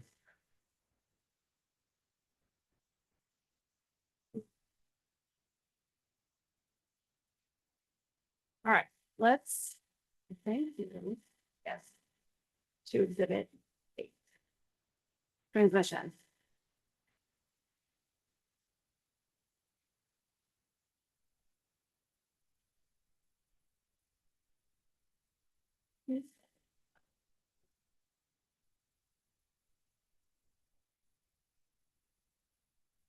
So, Mr. Robinson, you've already walked through Exhibit 8A in some detail, explaining as a reminder that it includes the project name, the team's number, the need date, and then the estimated cost broken down by Georgia Power, Georgia Transmission Company, MEAG, the Dalton Utilities, and then the total column as well, correct? That's correct. And we've already established in this proceeding that Georgia Power does not have any competitors for transmission projects. Specifically, though you do contract out transmission projects as part of the bidding process, correct? Can you repeat your question? I didn't hear the first part of it. We've already established that Georgia Power Company does not have any competitors for transmission projects, correct? There are no third parties independently building transmission projects in the state of Georgia. But you do contract out transmission work, correct? We contract out engineering work, construction work, as well as our material and equipment. And your theory of potential harm here is that by revealing the overall price for the project, contractors will see that and potentially increase their bids, correct? It could influence and give competitive advantage to those. Yes.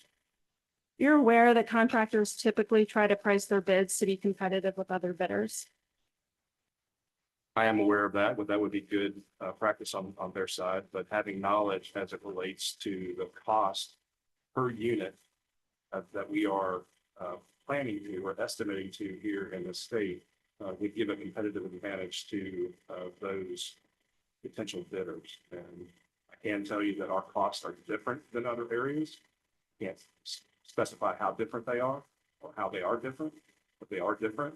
And having knowledge of those costs could give a competitive advantage to someone bidding into our process. All right, let's take a look if Mr. Sherrier could approach at a few additional documents. And while he's handing those out, ask you some questions about the nature of these estimates in this document. Document 8A. These estimates, are they just that? Are they estimates, project estimates, when they're included at this stage in the IRP? There's a scoping process that we go through. Uh-huh. We determine we call planning grade estimates. Yep. Those processes are detailed in technical appendix volume 3 and how we go through that process and approval. There is a process for our planning grade estimates and how those are developed.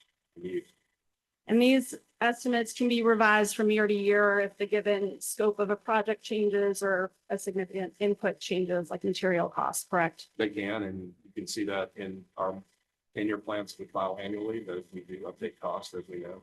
We go And- through our gated process and get closer to construction. And these total cost numbers for these transmission projects include a lot of features of the project, including cost of materials, potentially land if needed, engineering, permits, construction, labor, correct? There are several factors that go into depending on the type of construction, whether it's a line project or a substation project, but there are different factors that go into that cost. Okay. Let's take a look in the folder at Gipple South Face Exhibit 27. But I will say to your question, Mhm. It doesn't take much to figure out what percentage of a project would be land, what percentage of the project would be line conductor costs, to Commissioner Pridemore's question earlier, structure cost. You know, it's 500 kV project. Doesn't take much to know how the breakdown of that project generally would be, would happen. So. You could, Mr. Robinson, take a look at Exhibit 27.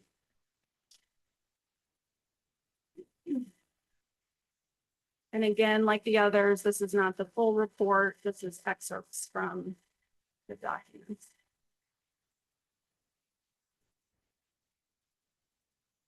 Do you recognize Yes. this document?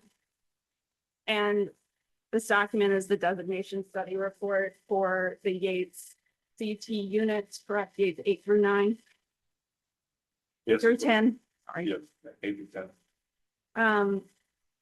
Just high level, what's the purpose of this kind of report? So when the retail operating companies make a research decision, we have to submit a request through the open access same time information system, OASIS, to request a designation to be able to designate that resource to serve the capacity energy needs of the customers. So that's submitted to the transmission organization. They do an analysis of the request and determine a couple things. One, if service can be available by the time frame requested, and also what is an estimated or potential cost of transmission to make that capacity energy available so for the customers in this case. And the estimated cost for the Yates project specifically was publicly and regularly shared by Georgia Power as part of the commission proceeding. Do you recall that? The top line $60 million number? I recall that from the 2023 IRP update. And on page 6, which is really just the back page of the exhibit for our purposes, here do you see multiple lines and projects being described, including, for example, P5, which talks about the beginning and the end of the line, the voltage of the line, the jumpers that need to be replaced, how long the line is. You see that? Yes. And then in the last column on that page, it has the attributable costs in dollars. And it's also a GTC project. And there's a footnote down below that says that's based on Georgia Power's estimates and actual costs may be determined by GPC. Okay, so let's look at P7. Here we have a line beginning to end, the amount of the voltage. Advanced by 1 year, the 1.5 mile, 230 kilovolt reconductor from East Point to Union City. And the specific cost of accelerating that by 1 year is listed here in this document. You see that? Yes. And if you look at footnote 6, the specific total project cost is reflected in line 6. Do you see that? Yes. And that pattern repeats itself for these various projects on page 6, correct? That's correct. At the time of preparing these reports, these projects are in the planning phase, correct? Not one that is being advanced. That would probably be an engineering phase That's or fair. construction. Would the rest of them be in planning phase? Yes. All right, let's take a look at Gipple South Face Exhibit 29. And this is labeled on the front, Generator Interconnection System Impact Study. Dated April 12th, 2024.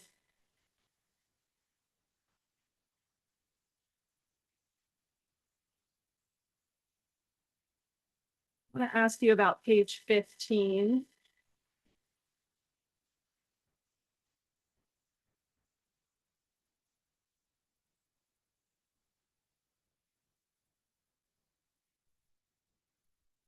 Yes. On page 15, do you see that there is a very detailed project description of a new substation?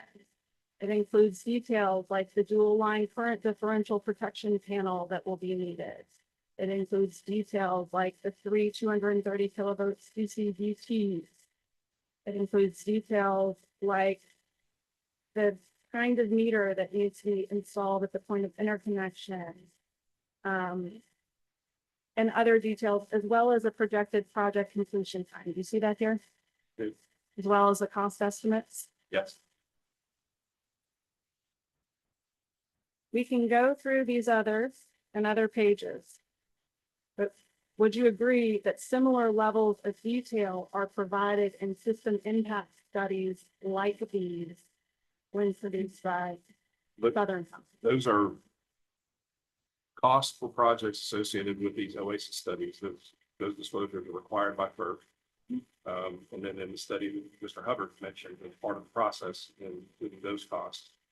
What we're trying to protect is portfolio of projects that we have that show they run the gamut from 115, 230 to 500 to a 500 station to a 500 breaker cost. All of those being disclosed in the 10-year plan, multiple years, year after year, still arguably would give a competitive advantage to someone that will have that cost, particularly as it relates to calculating our marginal cost of transmission. None of the reports that we just reviewed are marked trade secret, correct? No, because you probably got these from OASIS. None of these reports are marked confidential, correct? That is correct. And as I mentioned before, these are reports that are required under our open access transmission tariff required by FERC to be posted on OASIS. And it sounds like you're aware that these reports are made publicly available by Southern Company And by these- request on the OASIS portal. Yes, and these are small batches of projects. These do not include massive 500 kV projects that are in our 10-year plan or other large projects. These are typically projects that are direct local costs related to these generation interconnection studies that you mentioned, same as Yates. So the magnitude of what we're talking about is totally different. Let's take a look at Gipple South Face Exhibit 32.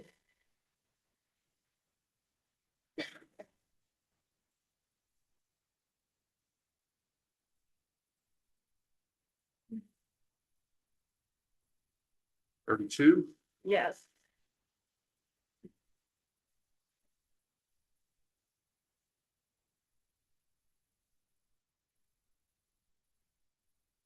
Okay. I'll give you a minute to get familiar with it. Do you recognize this kind of document?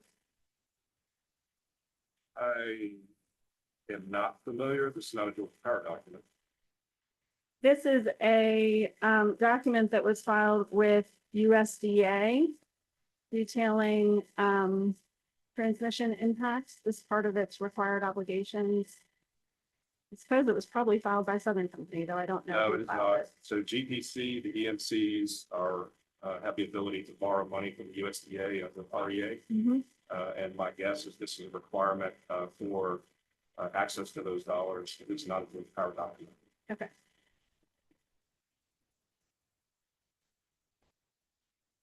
So you are aware that these are Georgia Power lines, correct? Yeah, I believe these are all GTC lines. So this is associated with the project that's in East Georgia. Majority of the project is assigned to GPC. There's a small portion of the project that Georgia Power has, but it's further south in the state and not in the Walton County area that this is specifying. I believe these 230 kV lines that are specified here are all the responsibility of Georgia Transmission Corporation. Okay, so let's take a look at some of the information Georgia Transmission Corporation is providing publicly. And again, I will say that their costs are different than our costs as well. Let's- And then, and as the regulatory structure, they do not file an IRP with this commission, have individual boards that govern their planning process. So this first page includes the detail of the project name. You see that?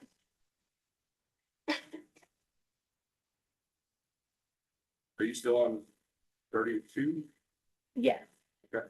So Project name. Yep. Yes. And it also includes details of the scope of the project, including that this particular project is 10 miles of 230 kV lines from point A, which it defines, to point B, which it defines. You see Yes. that? And the project cut-in date is June 2027. Can you share with the commission what the project cut-in date tends to be, what that reflects? That's the, this is a 230 kV line. That would be the projected date that they're going to energize this line into the service. And then it lists a number of direct charges like construction, contract labor, owner furnished material, land, professional services, legal, project contingency and escalation. And then a total for all of that together. Do you see that? I do. And at the bottom, it includes assumptions that the estimate is based on. It recognizes this estimate is just that. It's an estimate. And it's based on an estimate of $3.5 million per mile. Do you see that? I do. It also describes the contingency costs that are set as a percentage of direct costs.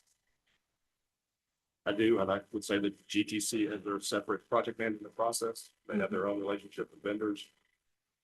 And if they have access to low-cost capital through USDA and the REA. So I would imagine that these documents and disclosures are required to access that low-cost capital.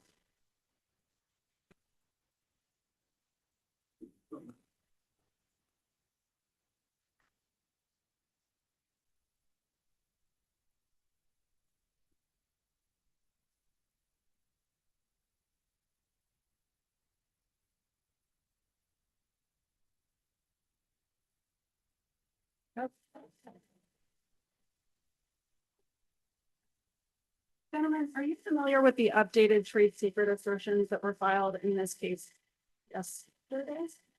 Yesterday? I'm familiar with one I signed. right, And let's- I'm somewhat familiar with the one that I believe Jeffrey Grubbs on. So, Mr. Robinson, let's look at yours. The updated filing that you made has the same format as the trade secret assertion that was filed with the IRP. But the update appears to be using language that is specific to the outage information from Exhibit 7 that you filed yesterday. I don't have a copy of what I filed earlier this week. Can you Yeah. provide me a copy? I do have a copy of what we filed in January because it's in your folder. Yep. Behind it. Finish on the first. I just want clarity around whether this updated affidavit is intended to replace the prior affidavit in its entirety, or whether this updated affidavit is designed to relate solely to the new exhibit that was filed with it yesterday. And what you've given me here is a copy of what we submitted in January, and then an updated that was submitted earlier this week. Is that correct? Yes. And where specifically are you mentioning the difference in language? I see you've got some highlighted sections here. The highlights generally reflect the new language. And this may be a question your counsel could clarify. You're okay with trade secret assertion with left, and you should get back to me, but I'll get, I don't want to get back. We're not actually associated. With that, nothing further. Gentlemen. Thank you. Thank you. You guys need a break? What's that? Yeah, redirect. How much time you need? No, oh. If anyone else thinks break, I'm happy to break beforehand, but it's not going to be there. Keep going.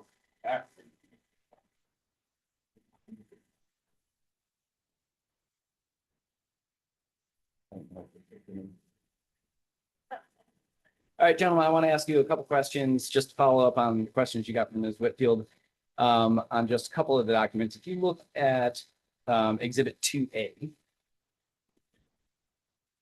believe Mr. Hubbard, these questions will pertain to you.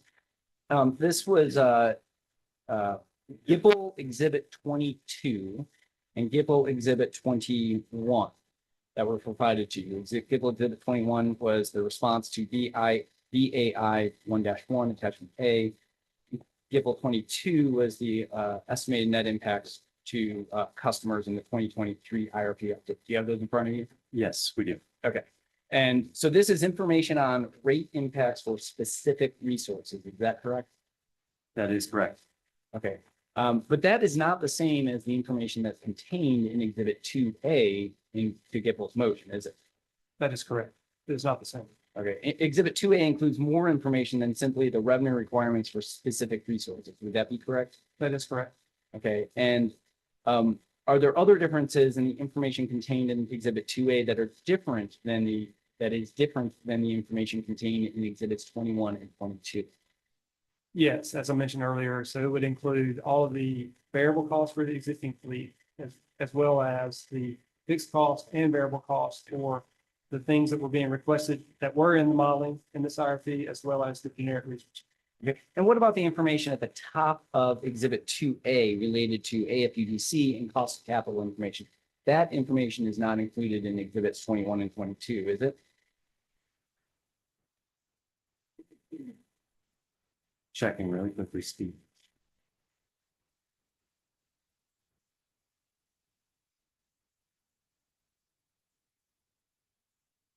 Does not appear to be directly included, but what we don't know is it embedded in some of the analyses that are within those files. Right. And I guess the question is Exhibit 2A has that provided prominently on the top of the page, whereas that information is not provided in Exhibits 21 and 22. Is it? That's correct. It does appear that only the, let's see, the capital structure in here, which we provide in the public disclosure unredacted. Of 2A as well. It's unredacted in both documents, right? Yes, correct. And despite Ms. Whitfield's use of the terms like revenue requirement that are in both documents, these exhibits, Exhibit 21 and 22 that GIPL is printed for our review and Exhibit 2A do not contain the same information, even though they both contain information called revenue requirement. It's not the same information. That is correct. All right, can we look at, I think I'm going to skip to Exhibit 6A.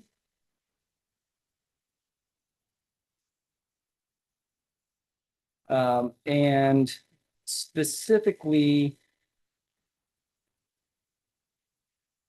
this is the table. I think it was called table 6, but it was the exhibit from staff testimony, STF NHSW-6. It says exhibit STF NHSW-6 generic resource costs. Do you see that? Do you have that document in front of you now? I think we We're can remember locating what it it. looks like. Yes. I'll give you a minute to locate it. Probably a little bit of paper in front of you. I think we've located it. Okay. And so if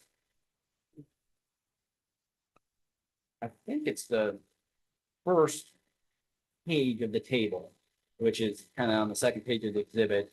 But it's the table that Ms. Whitfield was asking you questions about, where it's got on the first column on the left, GPC 2025 IRP, and then under it is CT with SCR, and then you'll see the blanked out boxes there where there's trade secret information, right? Right. Okay, now I know you did not prepare this exhibit, but I want to ask you a couple of questions based on your understanding of this exhibit. First, going across the columns there, EIA AEO 2025, what is that column represent? That is Energy Information Administration's annual energy outlook they produce each year. And they provide an estimation of the overnight capital cost for each of these technologies. And EIA is not a utility. It is not a utility. NREL ATB 2024 MOD, that's the next column. What is that information? Very, very similar. It's National Renewable Energy Lab annual technology baseline they produce each year. It does something very similar to the EIA AEO. You know, they estimate cost and performance characteristics for the different technologies and Also, make it publicly available. also not a utility. Not a utility. So looking at this entire document, the blacked out boxes is the information that we know that we have provided as trade secret information only in notice public disclosure form, right? For the Georgia Power information. Correct. Okay. There are blank boxes throughout this this table that are not blacked out, but are just left blank. Is that presumably because that information has not been provided by those entities as public disclosure? That's a possibility. I really can't speak to what the other utilities are providing publicly or not, but that's very possible. Okay, and so if this document was to be a fair representation, putting Georgia Power on the same level as those, rather than leaving those just blank with no information, they should be blacked out. Would you agree? Yes. Okay. And if you look at the total columns, taking Georgia Power, the 2 filings by Georgia Power as one utility, and the 2 filings by Duke, South Carolina in the middle there as one utility, I count, and taking out EIA, taking out NREL, I count 8 utilities that are represented in this chart. Do you see that? Yes. Okay. And if you look across the table there, only 2 of those utilities, Santee Cooper and Indiana Michigan Power, provide all of the information that is listed on the left-hand column of this table. Is that correct? Yes, that's correct. Okay, so 6 of the 8 utilities don't provide all of the information that GIPL is claiming should be provided for public disclosure. Is that correct? Correct. Let's look at Exhibit 26 if we can. This is the Oglethorpe Power combined cycle project update. I'm looking at page 4 with where Ms. Whitfield was asking me questions about that. In the second bullet, second main bullet, I guess, it says preliminary cost estimate for this facility is $1.8 to $2.3 billion. Do you see that? Yes, Okay, and so that is a preliminary cost estimate, as you understand. Is that correct? that is my understanding. And the range of this preliminary cost estimate is $500 million, right? $500 million. Is that correct? Okay, and so it's not like Oglethorpe Power was revealing very specific information regarding their specific and actual costs in this document. That a fair statement? I think that's a fair thing. Thank you, gentlemen. Those are all the questions I have for this time. I ask that unless commissioners have further questions for them, they be excused. Thank you, Mr. Hewitt. Commissioner. All right. Gentlemen, thank you for your time. You've been excused. Thank you. Whitfield, did you have a witness? I do. or witnesses from? Gipple and South Face would like to call Mr. Patrolak to the stand. Ms. Whitfield, this would be a good time, I think, to take a quick break. Sure. It's 48. Got to get back started at 11:55.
Okay, picking up where we left off on the hearing on the motion.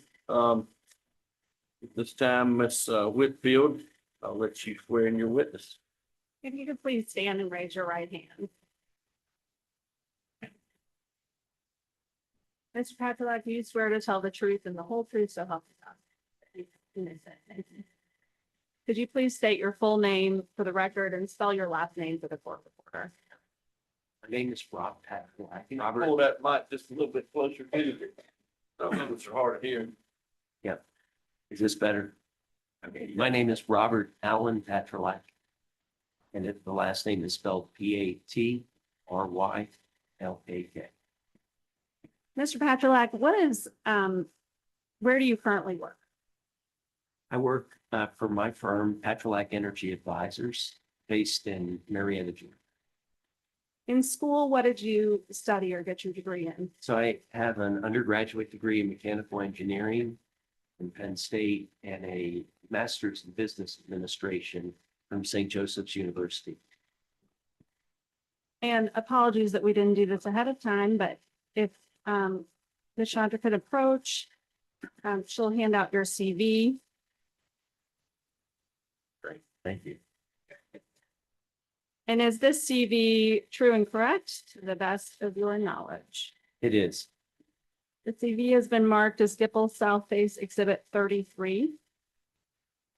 Mr. Patrick, how long have you been working in the utility industry? So I've been in the power and energy and utility industry 37 years.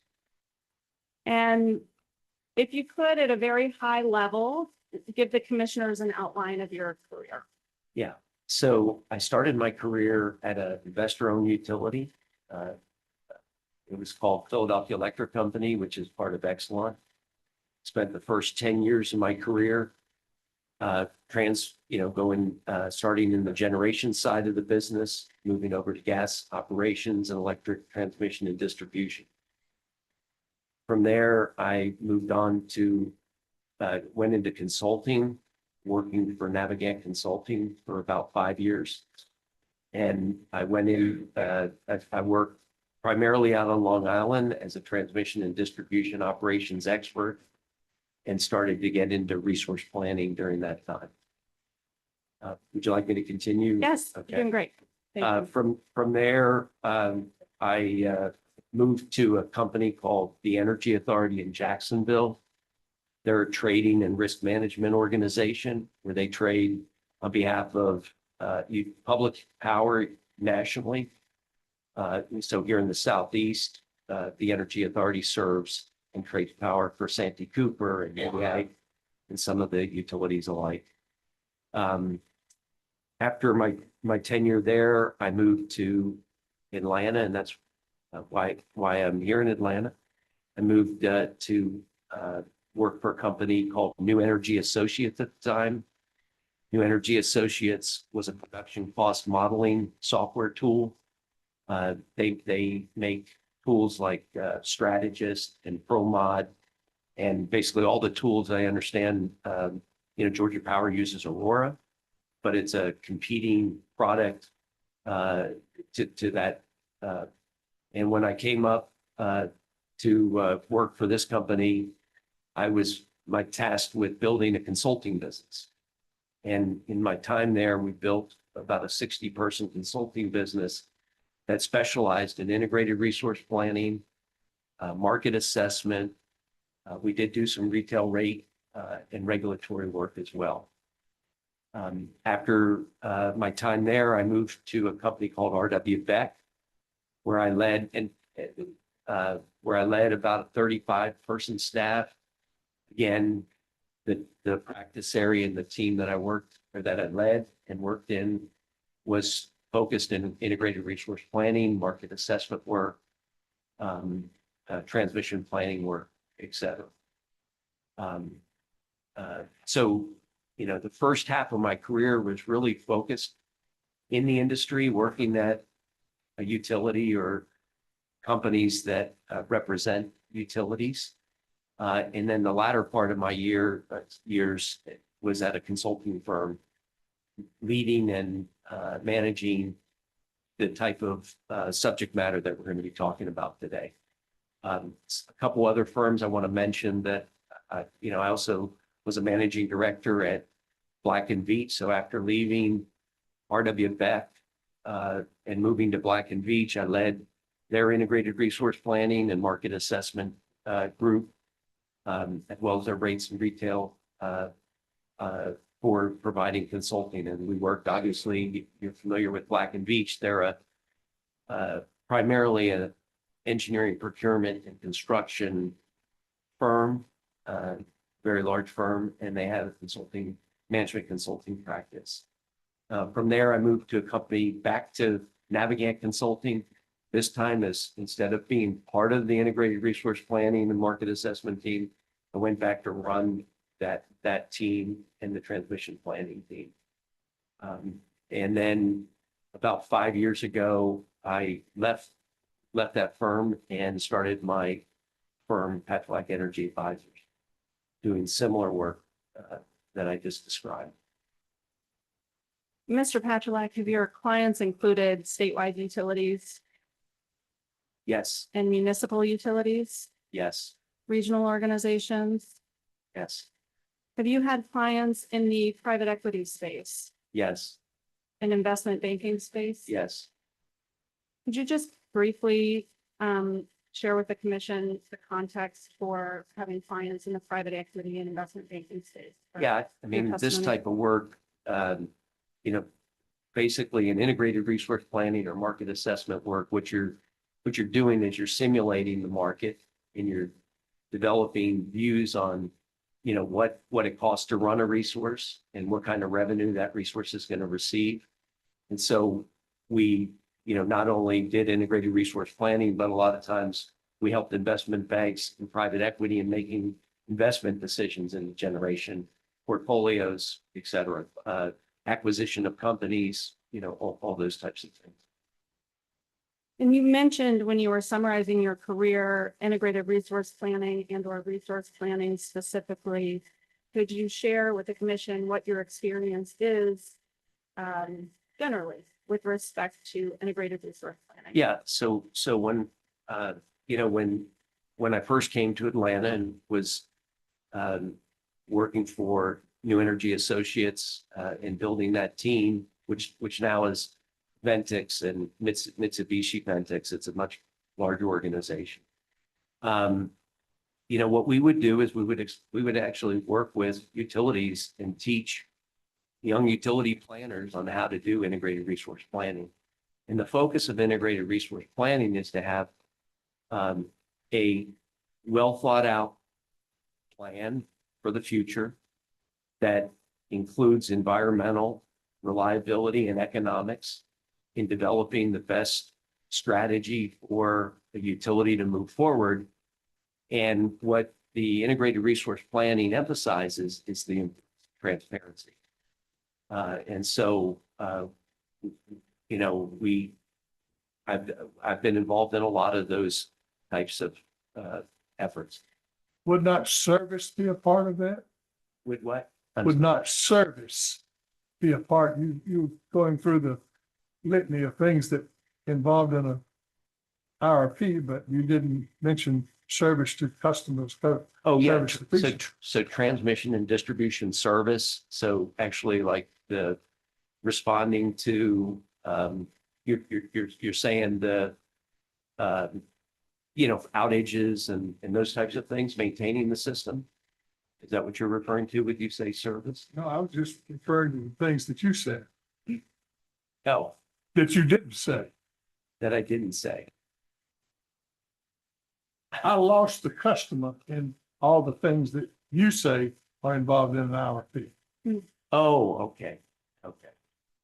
I never did hear the customer. The customer being involved. I'm sorry. So in an integrated resource plan, stakeholders are a key component of that, and getting input on, what's important and what's valued to the stakeholders to make the best decisions, or to at least provide input to the utility so they can make more informed decisions about their base. But stakeholders don't always represent customers.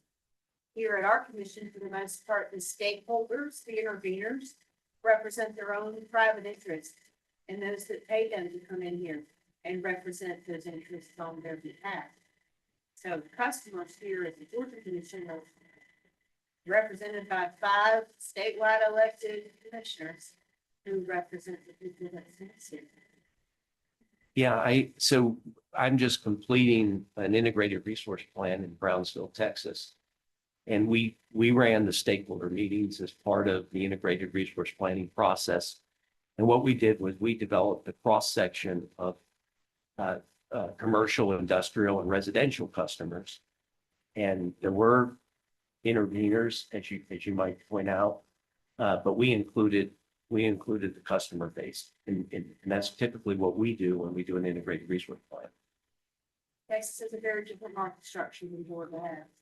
You know, the single state ISO, you have a smaller commission that's appointed by the governor.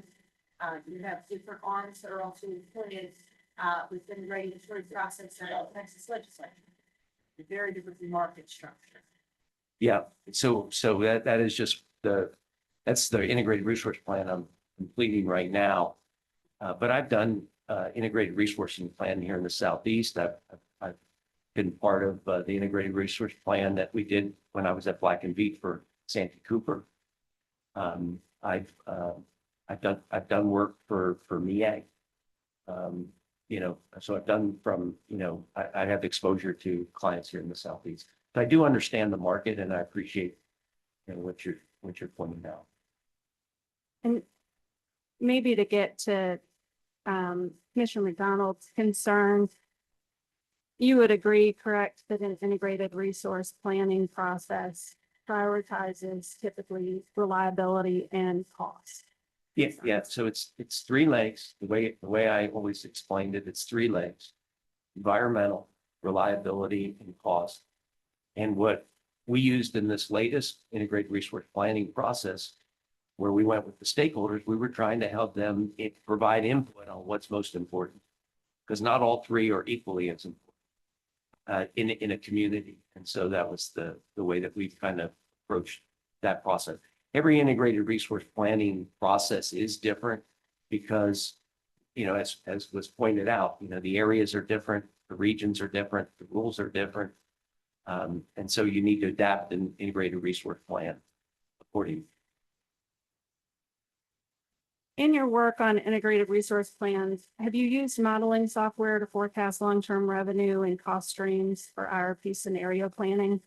Yes, I have. Have you performed cost benefit analysis for generation asset retirement studies? Yes, Have you worked on financial modeling in the IRP space? yes, Have you worked on energy procurement? yes. Could you describe for the commission briefly your experience with respect to procurement processes for meeting energy needs? Yeah, so I've run requests for proposal processes, not only to purchase capacity and energy, you know, through a PPA or something like that, but also have managed and run the process for engineering, construction, and procurement. Do you typically provide testimony, or have you typically provided testimony over the course of your career? I've provided testimony, you know, a handful of times. I haven't done a lot of testimony, but I've done a lot of integrated resource planning, and I'm very familiar with this subject matter. And is it fair to say your work is typically behind the scenes? Typically behind the scenes.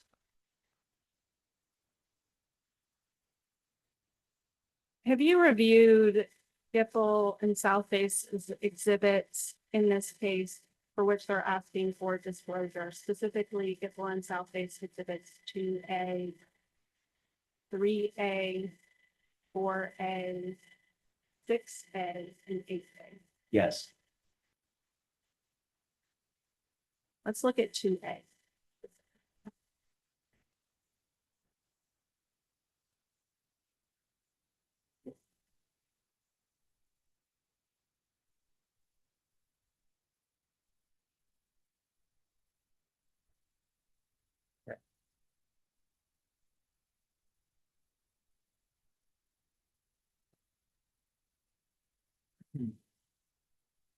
If you look at the second page of 2A, you see that the total annual revenue requirements are included here as an input. Yes, And on page 1, it has a levelized price per kilowatt hour. yes. That's generally, in your experience, what is generally the value of providing this kind of information in an IRP? So the way that we use it is we try to allow visibility as to when you're comparing plans, what's the incremental cost differences between the different portfolios that you're looking at. Based on your experience, is it reasonable to conclude that publicly disclosing revenue requirements of an IRP portfolio could cause a utility economic harm? No, Why not? typically a revenue requirement number, it's an aggregated number. And so it gives you relative, where you can compare relative from one plan to the other. But it really doesn't give you the detail that you need to, hearing the other arguments, from my perspective, to give someone a competitive advantage that's bidding on something, I wouldn't be familiar with that. In your experience, is the kind of information reflected in Gipple South Phase Exhibit 2A the kind of information that utilities typically reveal? Yeah, I think that this is information that we've seen out there, and we're going to be looking at exhibits that demonstrate that. In your 30 years working on integrated resource plans, have you ever heard of a utility suffering economic harm from publicly disclosing revenue requirements? No, In your 30 years working on IRPs, have you ever been asked to or observed reverse engineering of revenue requirements to help provide another electric company a competitive edge? no, Georgia Power alleges that disclosing the revenue requirements would provide competitors with financial information that could lead them to manipulate RFP proposals, causing higher prices for bill payers. Based on your career and experience, is this a reasonable fear? no, Based on your experience, would disclosure of the financial information in Exhibit 2A cause a bidder to change its bid? no. And then just for clarification, the bidder would be a transmission company or a generation, an IPP is what you're referring to as a bidder? Yes, sure. Any kind of bidder for contracting for utilities that you would have that falls within your experience. So when I worked at Black and Beach, we were Black and Beach, I'm sure everyone knows, is a large transmission and generation EPC. And I ran the integrated resource planning group. And there was never a request for me to look at an IRP to back re-engineer to help them with bids for anything related. Let's take a look at Exhibit 3A, load growth projection for large loads.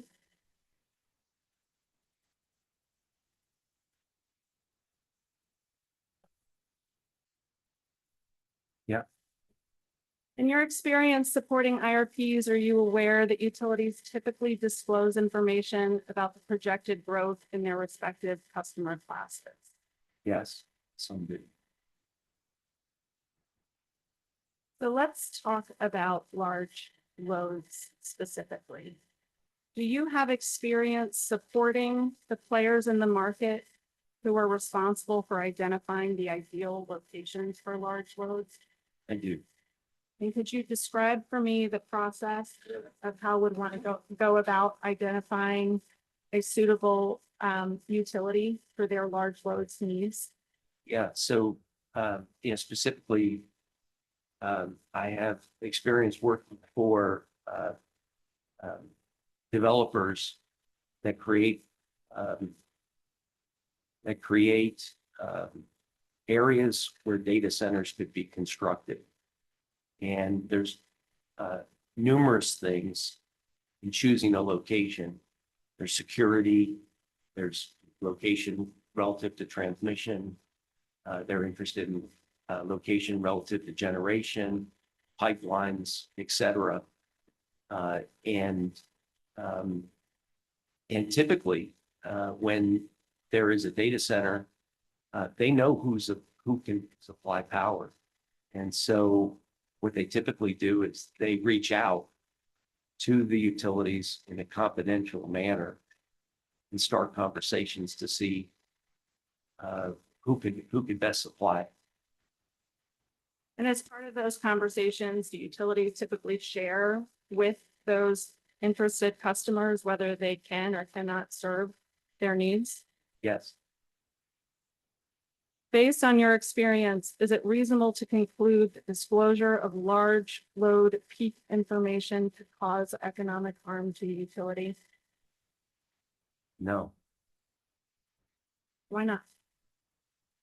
Well, like I said, I don't think if a large load is coming into the area, they are going to be approaching everybody that they can buy from it.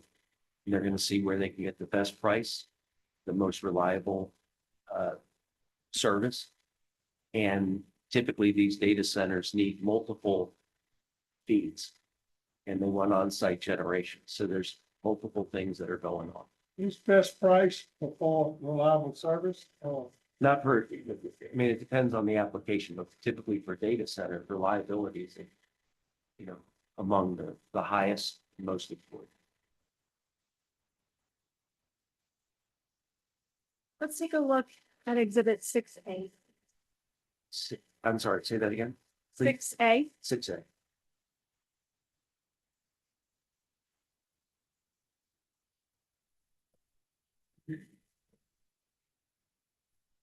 From your experience with IRP resource planning, are you familiar with the utility process of using generic inputs to model how various kinds of electricity generators could behave and how those generators could add costs to the system? Yes, In your experience, is there any value to sharing these generic cost assumptions with the public? the value in sharing with the public is it allows more transparency in the process and it allows them to see how the different technologies compare.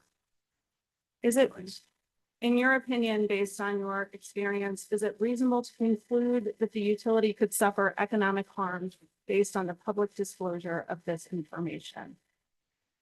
I don't see how a utility would, no. Why not?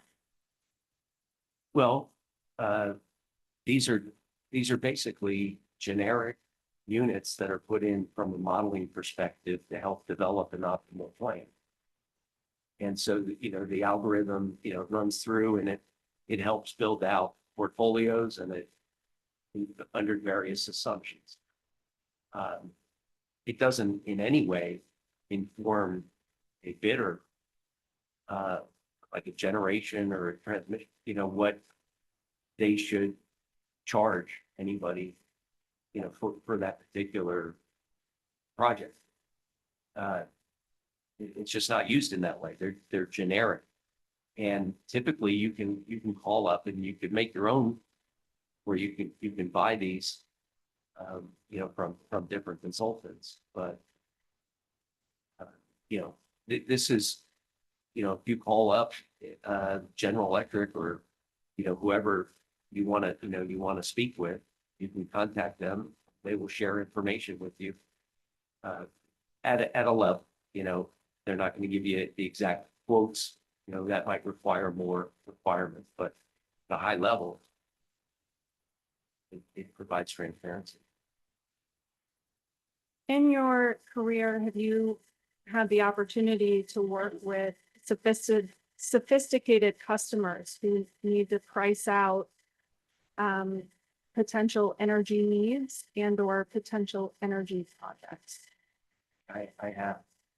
And what kind of information do those customers rely on in your experience? Um, maybe if you can reframe it. Yeah, sure. Please. If in your experience working with customers putting together a potential bid for a generator, let's say, Okay. what kind of information would that customer use and rely upon? Okay, so, it would need control of the particular technology. So it's already worked through, in order to develop a bid, it's gonna have to have control of that technology and know pricing and, performance information.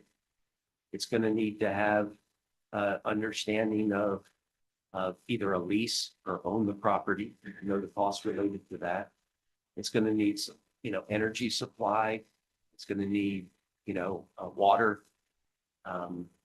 There's a lot of things that will go into, and then cost of labor in that region to actually, to install it, to construct and build it, the engineering required. And so there's a lot of pieces that go into putting together a bid. This type of information is not a consideration. Any sophisticated bidder. In your 30-year career, have you ever been asked to use generic inputs from a utilities IRP modeling to help an energy contractor develop price assumptions for their product? No.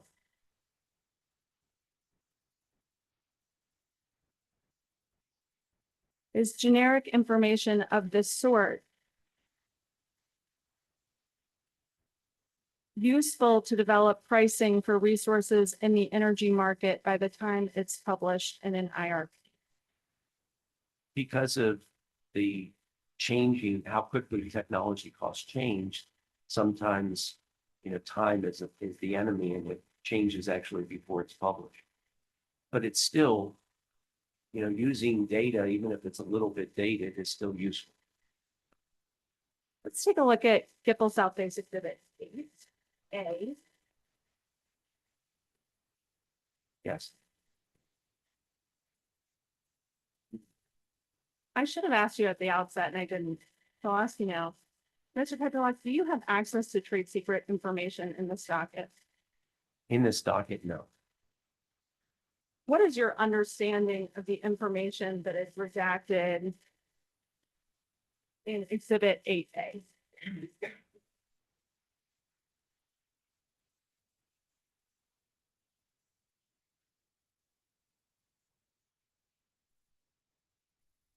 So this is information in the 10-year plan that is redacting cost data. And at this level,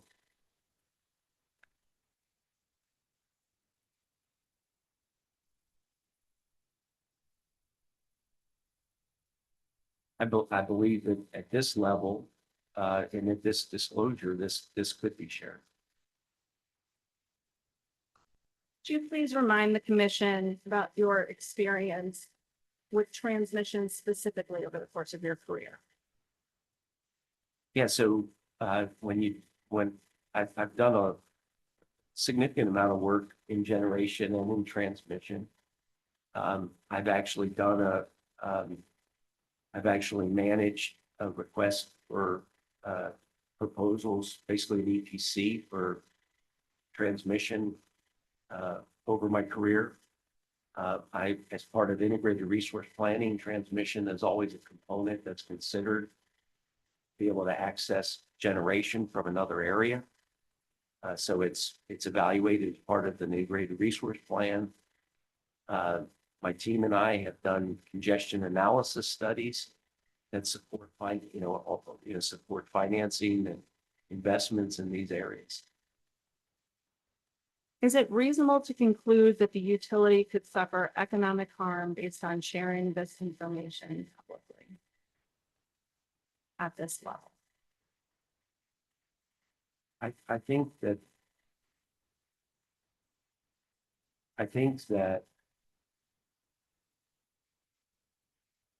from a harm perspective,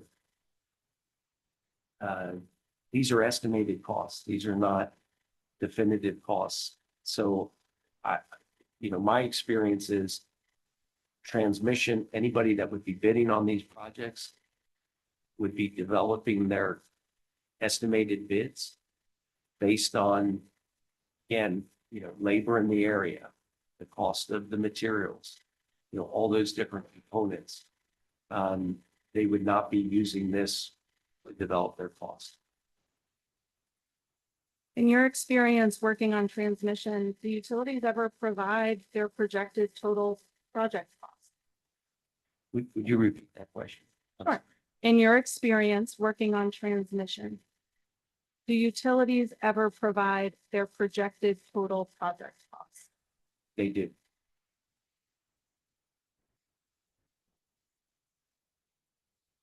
And how does that total project cost information change the bidding process?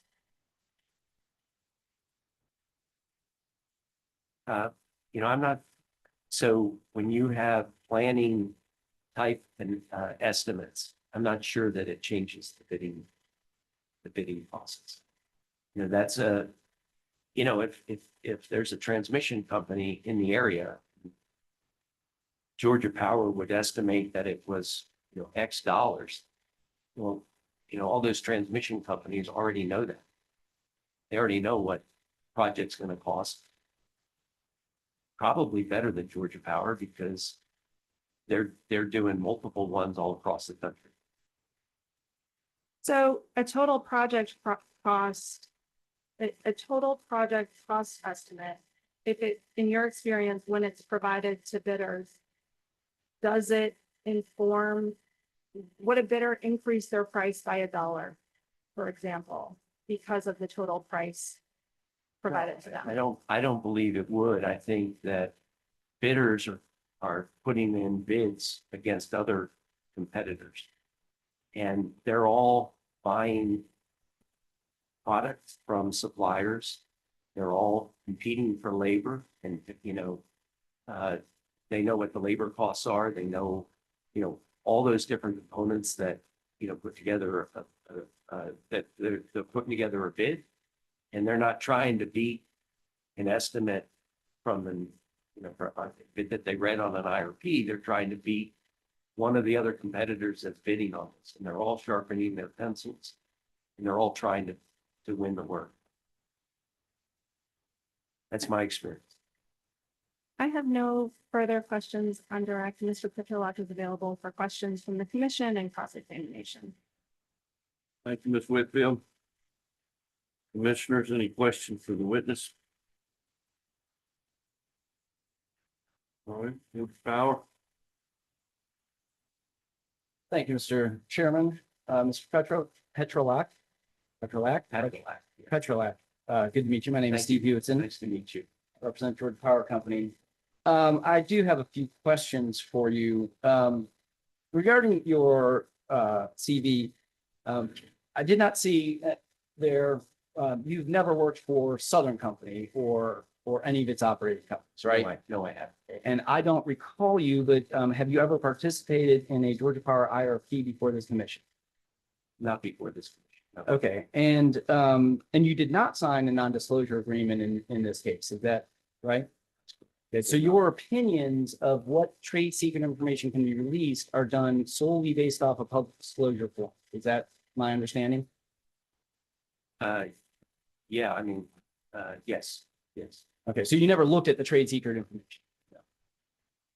No. Did you provide in your direct testimony any analysis regarding a quantitative analysis of how harm could be derived from the manipulation of an RFP or a bid process?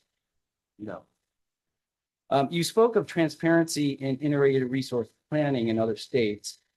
Did you undertake any evaluation of the amount or type of information that was redacted in the 2016 IRP compared to this IRP in 2025? No, you're talking about the Georgia Power. No, I did not review that. Did you review the 2016 IRP at all? No. Okay. Did you undertake an analysis of the type and amount of information that was redacted in the 2019 IRP compared to the 2025 IRP? No, Did you review the 2019 IRP at all? no, Did you do an analysis of the type and amount of information that was redacted in the 2022 IRP compared to the 2025 IRP? no, Did you review the 2022 IRP at all? no. Did you review the entirety of Georgia Power's 2025 IRP document? I reviewed it at a high level. Could you please explain what a high level means? Did you read the entire executive summary? Yes, Okay, did you read the entire technical appendix, volume 3 of the transmission plan? no, Did you review any data requests well, did you review any data requests? You didn't review any data. Okay.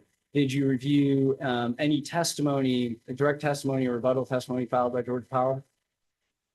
no, Okay, did you review any of the other technical appendices that were provided in the 2025 IRP? no, Would it be safe to say that if there is publicly available information that could be used in combination with the specific trade secret information that is at the subject of this hearing here today, you would not be able to provide an informed analysis or opinion as to whether the use of the publicly available information from other parts could be harmful to Georgia Power or Georgia Power's customers? it is possible. It is possible to say that you would not be able to give that opinion. Yes, right. Okay, and you're not giving that opinion today because you didn't review that information. Is that correct? That is correct. Do you agree, when you refer to stakeholders, like the Brownville IRP process that you're talking about, when you say the word stakeholders, who specifically do you? So stakeholders are basically customers, and there are other groups that have interest and that participate in these meetings as well. Do those other groups participate in the Brownville IRP process? Yeah, there are some of it, it's a kind of a cross section. It's designed to be a cross section. But it's open to the public, so anybody can. In your stakeholder meetings? Yes, Okay. Is there a process before this text is called for the PUC? PUC. no, no, Is there an IRP process before the Texas PUC? no, this is a public utility, so it doesn't need to go through that. Okay, so there is no process by which Brownville Utilities goes to a commission to ask permission to do anything, right? Where those participants could also participate in the process. Is that correct? That's right, there's no process in that regard, yeah. So the only opportunity for them to get any information about Brownville IRPs is to go through the stakeholder process that you provide. That's correct. But here in the state of Georgia, an organization like DIPL could intervene in the IRP. Is that correct? Yeah. A public witness could provide public comment before any of the hearings in Georgia, right? Yes, A public witness could review the IRP that's filed and provided online. Is that correct? could review, say that one more time. I'm Could sorry. review the IRP that is posted on the Public Service Commission's website, right? Yeah, in Georgia, yeah. Yeah. And in Georgia, anyone can go onto the Public Service Commission website and review any of the thousands of data requests that Georgia Power responds to in response to the public interest advocacy staff's questions. Is that correct? Yes, And they could also watch the proceedings, unfortunately, on YouTube. And they are not only broadcast live, but they are also, for the benefit of all, recorded and are maintained on the Public Service Commission's website. Is that correct? yes, this seems, So the example you give in Texas is that Brownville utility that doesn't go through a commission proceeding for IRPs holds a stakeholder process where you tell the public what's in the IRP compared to the Georgia Power process that we just reviewed all of the ways that somebody can gain information on the IRP. Is that a fair comparison? yeah, I mean, but, the process, the stakeholder process, and that's not the only IRP that I've ever been involved in. But the process is, I was just using that as an example that somebody asked me what a stakeholder meeting looked like, and I said, it involves a cross section of the public. So I was just explaining. And did you provide as part of your testimony any of the presentation? I assume you give presentations to the public?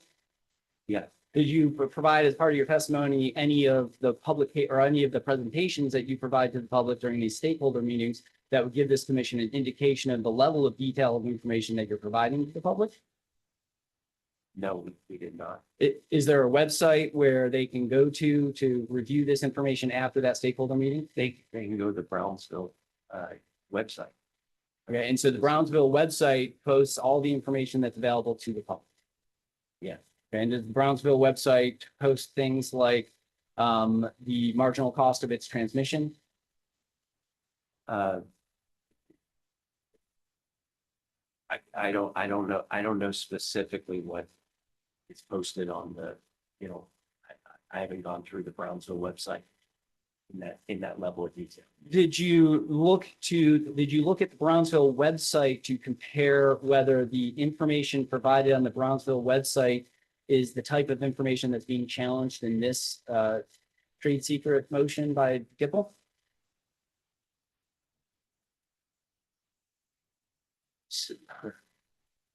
So I guess, no, I did not do that. So you didn't look to see if the information provided in 2A that's been identified as trade secret is provided by Brownsville, did you? So 2A, yeah, 2A, we estimated the impact of revenue requirements across the plans.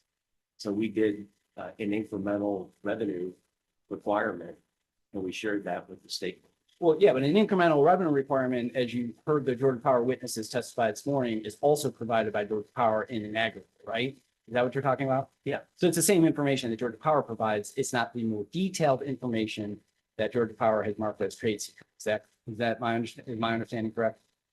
Yeah. And do you agree that interveners in the Georgia Power process can have access to all of the information that's been identified as trade secret with the signing of a confidentiality?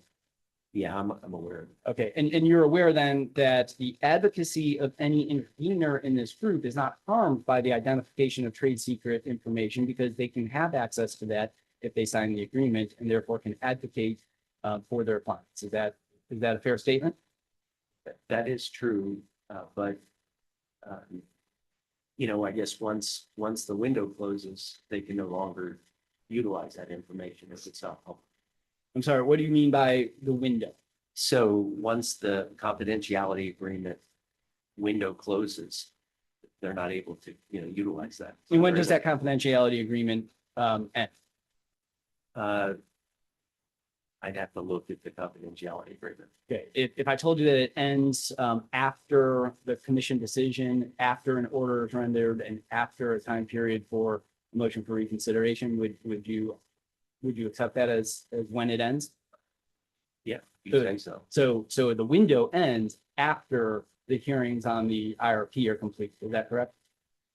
Okay, if that's, like I said, I don't recall exactly what confidentiality agreements.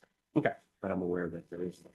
Okay, I did not get a chance to go through your entire CV, which is very long. Is there a southeastern public utility, regulated utility that you have done an IRP process for? Not a regulated, Okay, so you've never done an IRP for a regulated utility in South. no. Speaking specifically to Exhibit 2A, as we were a little bit ago, are you aware that revenue requirements can be combined with other publicly available data to gain insight into specific costs for specific technologies? Again, my view of it is if it's aggregated, it's a very difficult exercise. Possible somebody is able to glean some, but my assessment would be it would be of low confidence if they'd be able to develop something that was significantly meaningful. Have you ever worked for a bidder in a utility RFP? I worked with bidder. No, I typically worked on the utility side. Okay.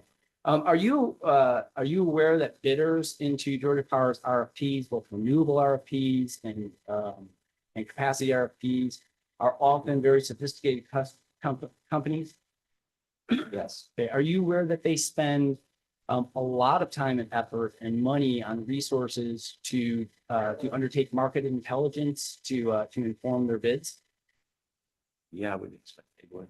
Okay, and are you aware that they actually have entire departments that review integrated resource plans in other states around the country to help them develop their bids and RFPs, especially Georgia Power's RFPs? So I'm not aware of that.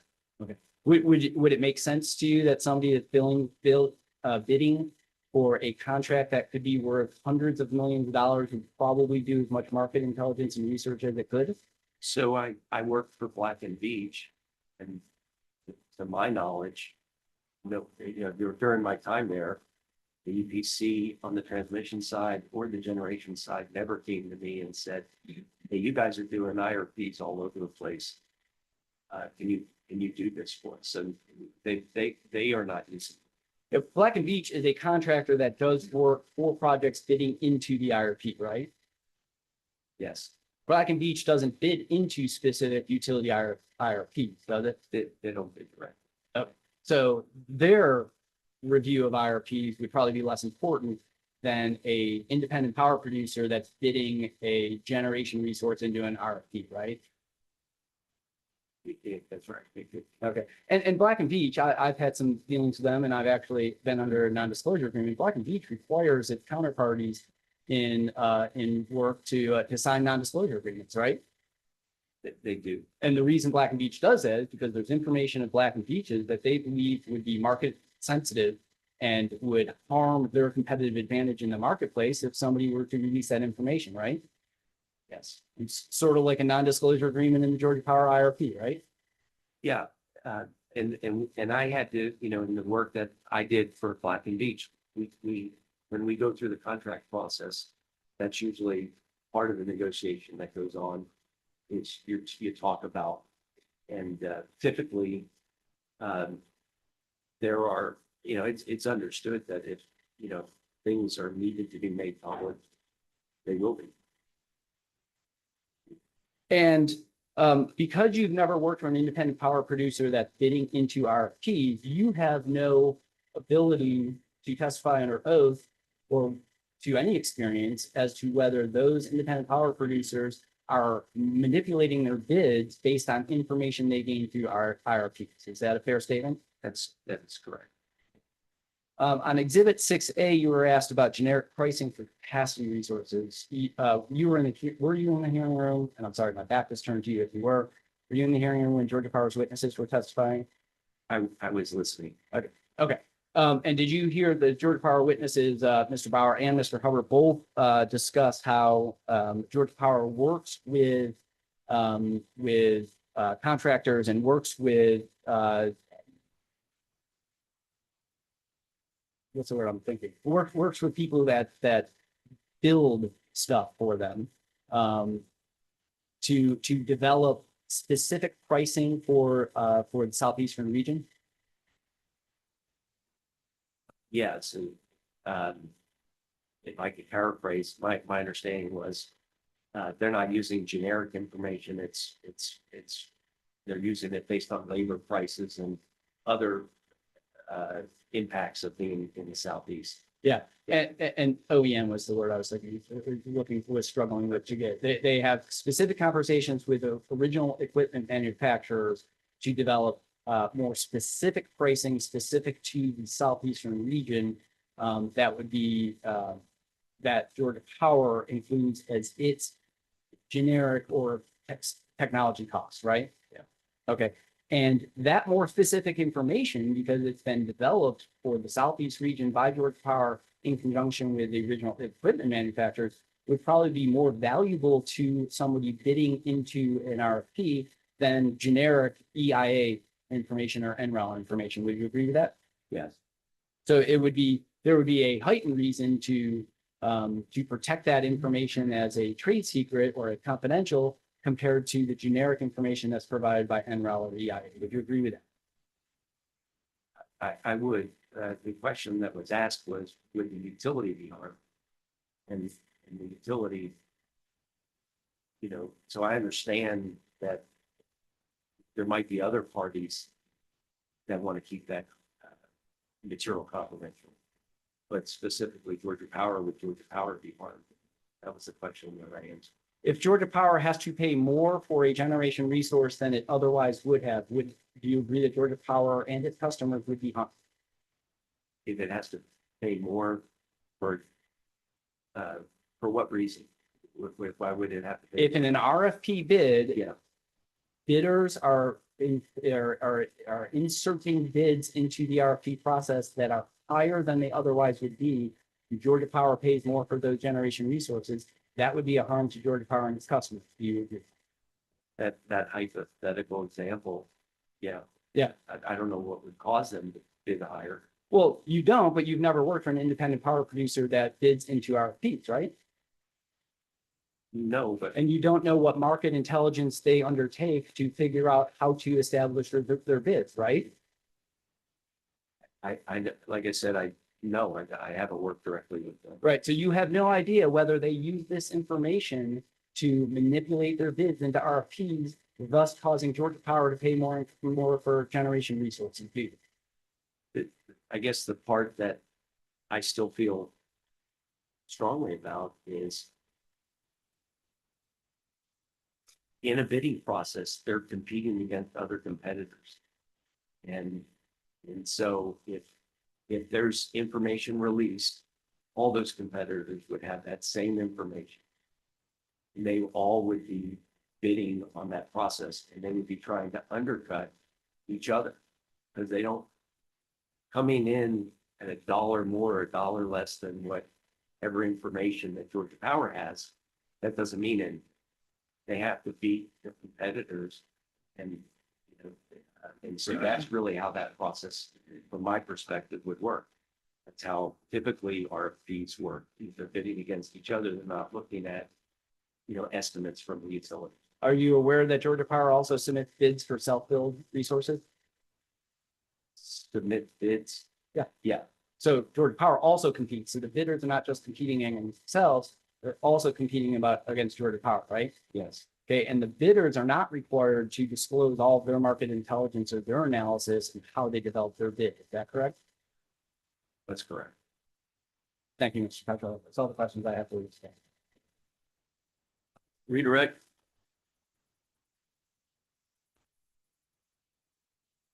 Just a few questions.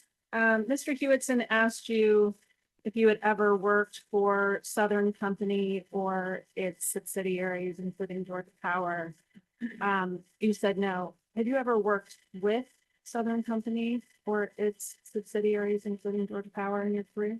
Yeah, I mean, people on my teams over the years have worked with Georgia Power and some. Mr. Hewitson asked you, Can I ask doing what? Because we changed our answer based upon a preposition. If you worked with them, but you didn't work for them, in what capacity did you and your employees work with them? So there, for instance, for the unregulated Alabama, we developed price forecasts, and I don't know if I. you don't need to say specific Yeah. company names, but I Okay. think Commissioner Pridemore is looking for subject area of the work that you've done. Subject. But if you For worked Southern with- Company.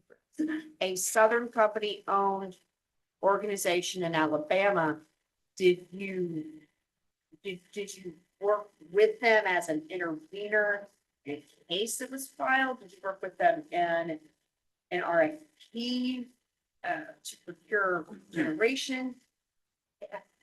Who was your client? Uh, Or not the name specifically, the description. Yeah. This is based on his information and his personal knowledge and what he has done. I absolutely want to know the name of the entity that he has worked with. Oh, okay. I think that's important. But he worked with. When you asked him, Mr. Hewitson, if he worked for, he said no. But Ms. Whitfield asked did you work with? And he said, yes. I wanted to know the difference. He represents Southern Company, Well, in this proceeding, I represent. but can he take that as? Go ahead. I might need to look at my notes to just make sure I know which client I'm thinking of. Sure, If that'd be Yeah, okay, yeah. can I have a minute? sure. I'm gonna have to open up the computer. Sorry about that. I won't get it accurate. So in the cloud, there's guest Wi-Fi. Thank you.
And if the plan is to make a decision today, I think it makes sense for him to find the answer, but sorry. If the plan is to make a decision today by the commission, if you want to consider this issue and make a decision, I think it makes sense for him to find the answer so he can respond properly to Commissioner Pridemore.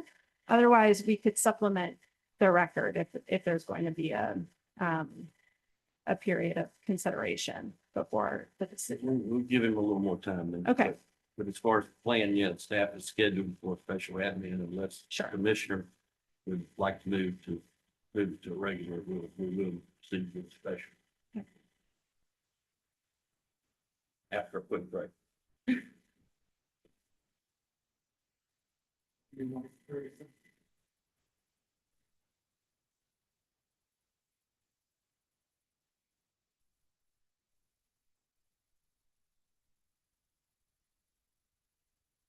The only other thing I would add to that is if advisory staff has anything they want to add, if they have any additional questions, that would also be helpful.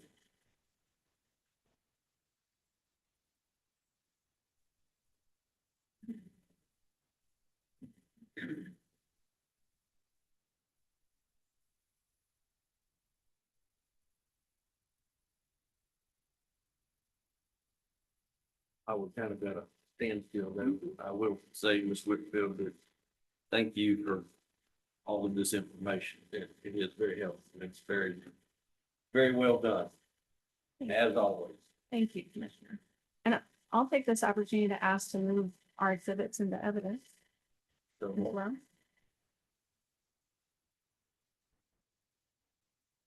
Including the summary tables, which will be marked as exhibit 34.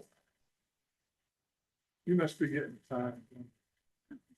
Your voice is fading away. I'm sorry, including the You don't summary need to hear table. what you're saying, you're gonna have to speak up. I am getting tired, Commissioner. You're right. got up early. I was asking for exhibits to be moved into the record, including exhibit 34, which will be a collection of the summary tables that have been provided today. Table 2, table 3, table 4, there's no table 4. Table 2, 3, 6, and 8. Is it to assume as Whitfield that the exhibits you passed out today, that there is trade secret, non-public disclosure information in there? There is not trade secret information in any of the exhibits I've handed out, with the exception of the red folder. The red folder includes, Always one. the red folder does include the trade secret version of the documents for which we're asking disclosure.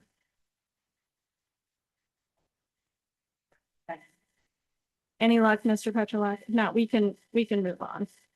Yeah, I would. Well, I- sorry, I shouldn't speak for you, Commissioner Pridemore. I'm sorry. What would, I mean, I can, just tell us, if you have a memory of working with them, yeah, what did you do with? so, okay, so, and it's the Oh, company that that, microphone, please. it's the company in Birmingham, Alabama. So I Yeah. think it's Southern Power, but I'm not positive. Could be Southern Power, could be Southern Company Services. It could So be one they that you bid, work- they bid on generation. They are an unregulated company that invested in generation across the country. So we provided power price forecasts and capacity price forecasts for them that they used as part of their process. So I was working at Navigant Consulting, and our team did that. Okay, so I you did. work for them. You work Yeah. for them, you're employed by somebody in contract. You work for them. That's right. Okay, all right. That's right. But I don't recall the name. Is it Southern? You might know. That would be Is it Southern Southern Power. Southern Power. Yes. I didn't want to state it, but I'm not positive. I can't And- remember. Okay, Have you ever worked with or for Georgia Power? To your best recollection in this moment? I think that folks on my team have worked for Georgia Power, but I That's, don't, I'd have to. that's sufficient. Yeah. Thanks. okay, thank you. Few more questions. Mr. Hewitson asked you a number of questions about how different financial information in the voluminous IRPs could impact the conclusions that you've provided today. Mr. Petrolak, are you aware through your work on IRPs that they typically provide through IRPs or through rate cases, considerable financial information and other detailed information? And did you take that into consideration when reaching your conclusion that it is not reasonable to conclude that the utility would suffer harm from the information in this Yes. issue in this case? Yes. You were asked a question about Black and Beach and discussed that when you were at Black and Beach, you negotiated non-disclosure agreements for the materials you were providing. And I believe you also mentioned that it was understood that the materials may need to be disclosed as part of that negotiating process. Yes. Black and Beach asked for a non-disclosure. What is their business interest in asking for a non-disclosure of that information? Yeah, so we would resell basically that information. You know, we would have a market view of, prices or generic resources, and we would resell it. So we wouldn't want that out in public. But Black and Beach wasn't selling power, correct? We did not sell power.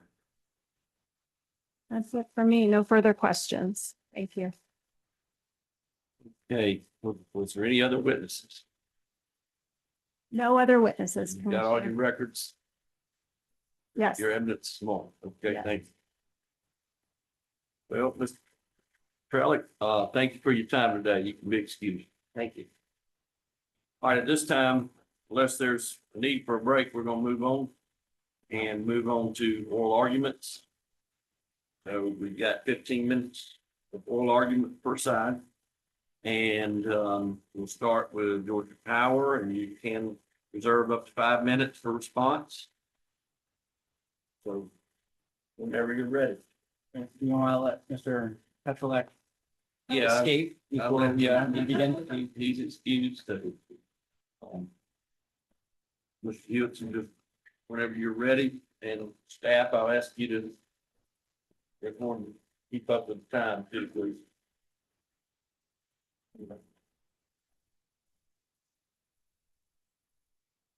And I would, Mr. Chairman, ask that I could reserve 5 minutes for a rebuttal or responsive comment.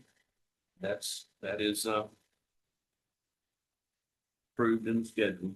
Thank you. I think it's important to set the stage for this hearing now that we've heard the evidence and talk a little bit about the motion itself before getting into discussion about specific documents. In the preamble to the motion, Gipple explains the purpose of the motion, stating on page 2 that, quote, "The ability to freely discuss its information during Georgia Power's IRP proceedings is crucial for the commission, Georgia Power customers, the public, and any other stakeholder to adequately and accurately assess Georgia Power's proposed plans," end quote. As we know, Gipple could have filed this motion in early February after reviewing the IRP filing. It did not. Rather, Gipple waited months to assert a challenge to the trade secret information contained in the IRP. Why is this important? Because the entire premise of their argument is that public disclosure of this information is quote unquote crucial during the proceeding. The proceeding is now complete. The commission has had a closure of evidence. There are no further hearings. There is no additional testimony, and the commission has voted on the IRP. They did that this morning. Accordingly, this motion is moot because the stated premise of the motion to be able to quote freely discuss this information during Georgia Power's IRP hearings, end quote, has passed. Further, while Gipple's motion asserts that Georgia Power failed to meet its statutory burden of proving the information is trade secret, Gipple has failed to explain why any of the specific information they have challenged is crucial to the public or why such information should be released. For the most part, the information that Gipple seeks to make public in this motion is technical information that would mean very little to the general public. I highly doubt anyone not very familiar with IRP proceedings or technical utility planning matters could understand things like the external peak adjustment for large loads, or the winter coincident demands by class of customer, or the transmission marginal costs, transmission planning marginal costs, each of which is a category of information included in Gipple's motion. Gipple's motion also relies on circular logic in attempting to establish a reason why the public should be able to access this detailed and technical information. At the bottom of page 3 of its motion, Gipple seems to acknowledge that stakeholders can obtain this information if they are willing to sign confidentiality agreements, but then argues that members of the public must intervene to obtain that information. Gipple then asserts that it is difficult for members of the public to determine whether to intervene if they can't have access to the trade secret information. First, it is obvious that members of the public do not want to fully participate in the IRP hearing. They want to come down to this commission and complain that Georgia Power or this commission is not doing its job. But it is painfully obvious that even those individuals don't take the time to even read the IRP that is posted for them publicly so that they can be informed of that process. They don't want to educate themselves so that they can meaningfully participate in the process. They want to come down and read the talking points that they have to argue that they should have something different. They rightfully leave the actual participation to those organizations who do intervene and who sign non-disclosure agreements to obtain the trade secret information. Gipple then argues that the trade secret designations make it burdensome to identify trends in time or ask effective questions without revealing trade secret information. Admitted, dealing with trade secret information in an open hearing room is not the easiest, but such inconveniences must be weighed against the harm it would cause to release the information publicly. Moreover, Gipple fails to identify any specific data trends or cross-examination questions that the specific information challenged in this motion prevented it from identifying or asking during the hearings. Making broad, generalized statements does not support the claims that specific information challenged in this motion should not be protected as trade secrets. Finally, at the end of page 4, bottom of page 4, we get to the real crux of the matter. Gipple argues that it is unable to share trade secret information with all its members or constituents to further its advocacy efforts or to educate the public about what is at stake in the public commission proceedings. Again, none of the technical information being challenged here would even matter to the general public. It is very hard to believe that Gipple can explain to their constituents or the public about the importance of these proceedings without release of trade secret information. Gipple's motion also fails to address a very important aspect of the analysis: the harm that will come to Georgia Power and its customers if the challenged information is released. As the commission is aware, the company has disclosed more information in the 2025 IRP than it ever has before. I think even Gipple would admit and would agree that this is information, the public version, there is information in the public version of this IRP in 2025 that was marked as trade secret in 2019, 2016, and 2022. Why I went out of order, I have no idea. The company takes seriously its commitment to be transparent where appropriate and possible, but will not willingly put itself or its customers at risk of disclosing information that could be used to cause economic harm. Before moving on to the specific documents themselves, let me address two fundamental flaws in GIPL's motion. First, GIPL appears to suffer from the misperception that as a regulated monopoly, Georgia Power does not have competitors. That assertion is simply incorrect, as it exposes a fundamental misunderstanding of the electric utility landscape in the state of Georgia, as well as the current state of utility competition nationally. Georgia Power competes against 41 AMCs and 52 municipalities, customer choice jobs in the state of Georgia. Customer choice jobs are large loads driving economic growth in Georgia, and any hindrance to Georgia Power's ability to compete for these jobs directly harms the company as well as its customers who benefit from Georgia Power serving these large loads. Georgia Power also competes nationally to bring economic development projects to the state of Georgia. You heard testimony from interveners during the IRP that if Georgia Power can't serve those loads, they're going to go to other states. Losing those large loads would harm Georgia Power and its customers because it drives economic growth in the state of Georgia. There are all other competitors as well. Georgia Power submits self-build projects into those RFPs, as you just heard during my cross-examination of GIPL's witness. Release of some of the categories of information challenged by GIPL would give developers insight into Georgia Power's cost analysis and forecasting methodologies, which would allow developers to manipulate their bids to the detriment of Georgia Power and its customers. This type of information has been identified by FERC as information that should not be shared with Southern Power, as you've heard Georgia Power's witnesses say earlier today. Specifically, FERC required that Georgia Power not share with Southern Power information related to forecasts for fuel, emissions allowances, load, and projected unit operating characteristics. That decision can be found in docket number EL05-102-000 and is found at 117 FERC paragraph 61021 at page 5, paragraphs 12. Releasing this information could result in RFP selecting higher winning bid, meaning that customers would pay more for electricity than necessary, thus harming customers.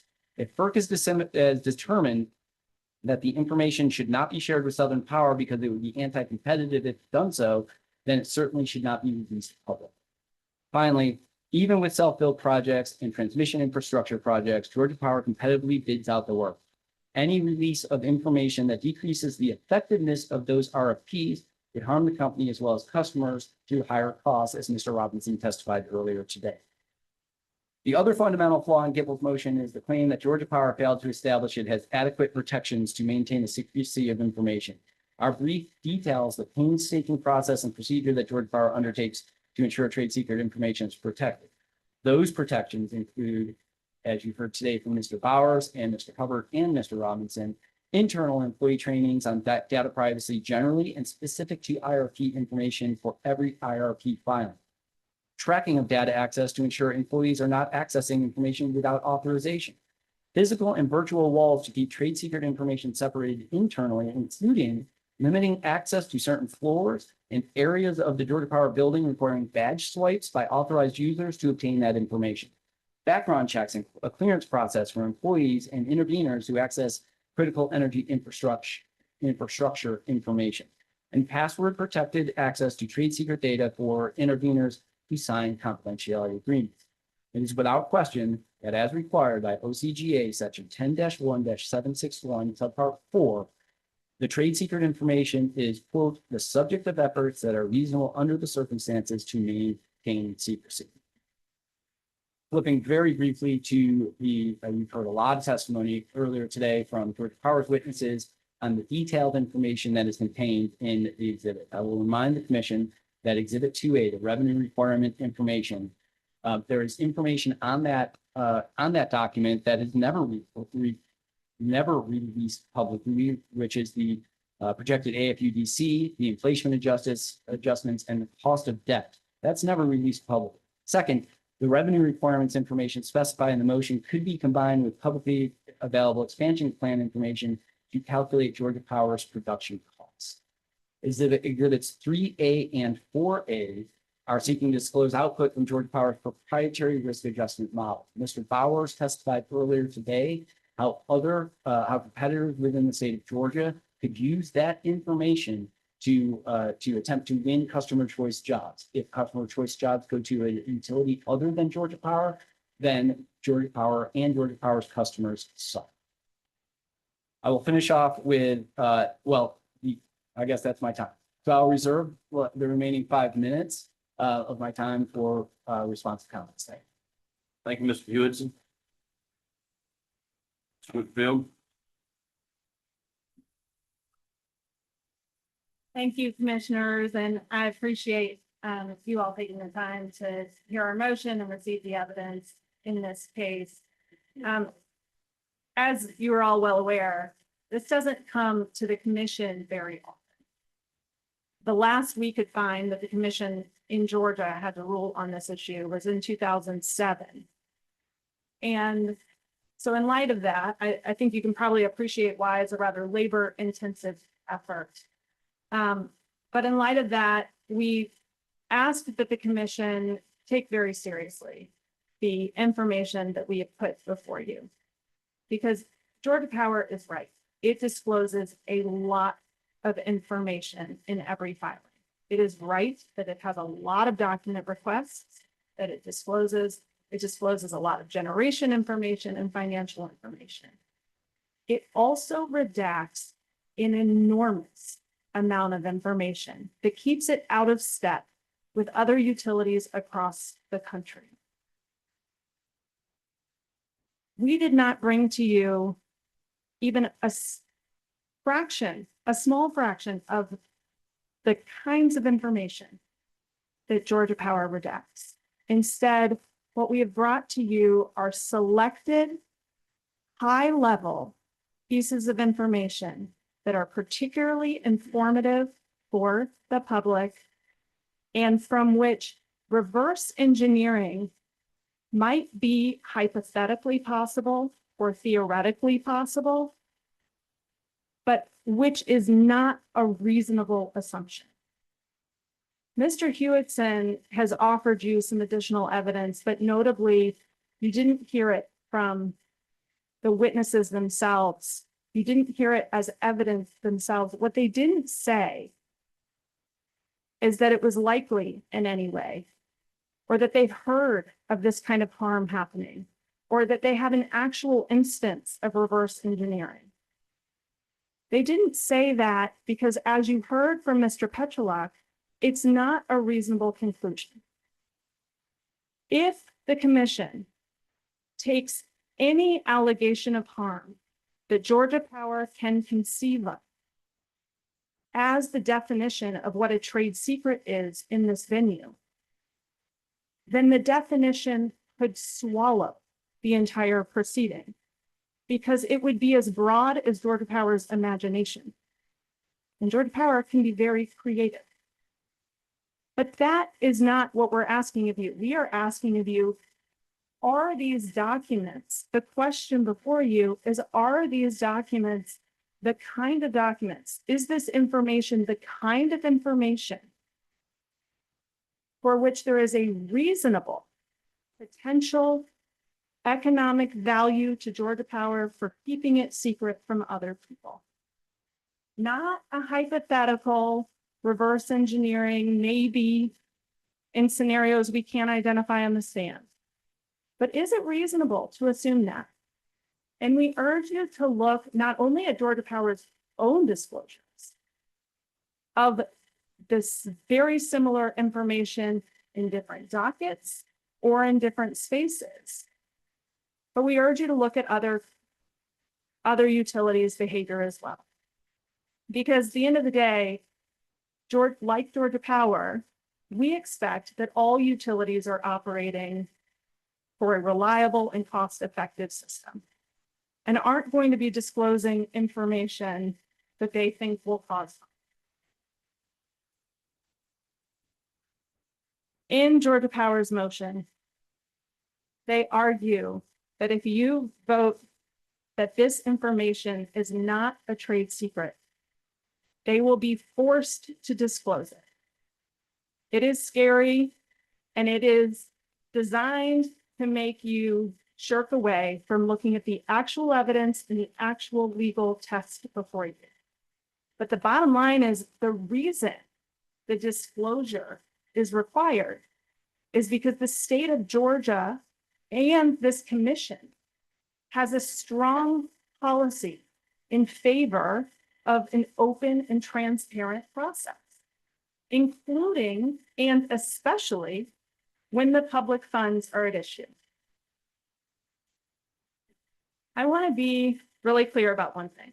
Ultimately, you guys are deciding a legal test. Mr. Hewitson spoke a lot about what we didn't prove to you. Gipple and South Face do not need to prove anything. It is Georgia Power's burden, which means it is Georgia Power's responsibility to demonstrate to you why the information we've identified derives economic value from not being generally known to others. It is Georgia Power's responsibility to identify how others can obtain economic value from this information's disclosure. We have provided you information as context about our interest in this information. That is for you to have as context to understand why and what we're doing. But for your decision about whether it makes this information trade secret or not, it is completely irrelevant. The question before you is about the information itself. So we talked about revenue requirements. Revenue requirements are really important information. And as you heard, the revenue requirement information that we are asking for, the levelized cost information that we are asking for, is of a very high level and includes numerous different inputs that, as you may have noticed, despite me studying it with the support of some consultants, there was one aspect of it that I didn't appreciate based on the disclosures provided by Georgia Power. It combines a lot of different factors. Georgia Power's assumption of harm here is that someone is going to be able to parse out all of those factors to get a generic estimate at the planning level that was made a year ago for when they create their bids in the coming months. Quite simply, it's not reasonable. I understand they may have a lot of reasons why they don't want to produce this information, but not wanting public scrutiny is not the kind of harm that is relevant to the question in front of you. As a legal matter, Georgia Power not wanting public scrutiny, not wanting Georgia Interfaith Power and Light and South Face to take advantage of the resources of additional eyes and additional minds, that may be something they want to avoid, but that does not make information trade secret. They have to prove to you that it has economic value. The large load forecast. Mr. Hewitson said that the large load forecast is the kind of information nobody would really understand. I beg to disagree. This information tells us and tells the public how much large load Georgia Power needs to get energy to serve. That is a pretty direct question, and it's one we talk about all the time. They will freely tell you about their very large pipeline numbers. They tell you about them all the time. What they don't want to talk about, and what we can't talk about publicly, is how much of that pipeline, how accurate is it when they say it's a tiny fraction or a small fraction of that total pipeline? We can't talk about that because it's not. And the idea that knowing the capacity that they are planning for would stop a data center from making a phone call and saying, hey, I'm interested potentially in coming, could you serve me? It's far-fetched. It's not how it works. It's not reasonable. it could be possible in the way a meteor could fall through the ceiling right now. And I believe that when they testified that it was potential harm, that's the kind of potential they were referring to. And they didn't offer you any testimony otherwise.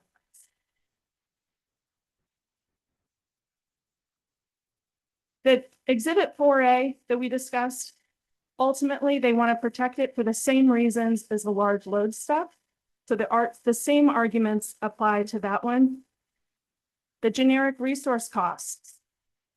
This is information, we talked a lot about how proprietary information can come from a consultant whose business is to sell proprietary information. So of course they want to protect it, right? Of course they want to protect that model. But the output of the model, the outputs here, those are not the kind of information that Georgia Power is selling on the market. Nor, as you heard from Mr. Petrolak, is it reasonable to assume that a serious bidder is going to be using these generic estimates as opposed to relying on their own cost of doing business, their own requirement for profit, and their own best estimates at the time. And finally, transmission costs. I will be quite candid with you and tell you this one gave me a little pause at first. Because when I said we were very careful at picking which ones to put before you, I truly mean it. We really wanted to make sure it was high level stuff that would be both valuable to the public and wouldn't come close to approaching any potential harm. Transmission, I had to really study. But then I realized these project estimates are high level. They are planning estimates. They include a lot of different information from which it is not reasonable to assume reverse engineering. In addition, Georgia Power is disclosing this stuff. And yes, it might be because they're required to, but Georgia Power has the burden of proving to you that they're keeping things like their line per mile or their transmission costs or transformer costs, protected. If that's their argument, that may be what's discovered here. And quite simply, they're not. You saw the exhibits that show very detailed information about their transmission costs. That information is out there. If an enterprising transmission contractor wants to know what their line per mile cost is, they can go find it. But at the end of the day, the project estimates in this IRP are high level. They are planning estimates and they are subject to change. Same with the revenue requirements. They are high level. So please, commissioners, I ask you to consider the difference between the select group of information before you and the long list of detailed information that we recognize should properly be redacted. People in South Base know there is a space for withholding information. We know that there is a role for trade secret protection to play here, and it's an important one. This stuff, though, isn't that. Finally, I'll note that though this decision happened this morning, as you know, these dockets stay open and they are supplemented with information from document requests and document responses. If this commission recognizes that this information is not likely to cause harm, but rather it's more like the meteor, that information will be supplemented in the docket for the benefit of those checking this docket in the future, for the benefit of use in the next docket, and in the next 3 years, and so on in the future. So we can look back and say, how well did they do when making their assumptions? How well did we do when criticizing them? When this information is redacted 30 days from today, we destroy it. We are required to, and we no longer have access to that information. It is important. I understand why they don't want to disclose it, but the reason of not disclosing it to avoid public scrutiny is not one of the legal sufficient reasons that you can take into account when determining if it isn't or is not a trade secret. So with that, again, thank you. I appreciate your time and your careful consideration. Thank you, Ms. Whitfield. Georgia Power, you got 5 minutes reserved for a response.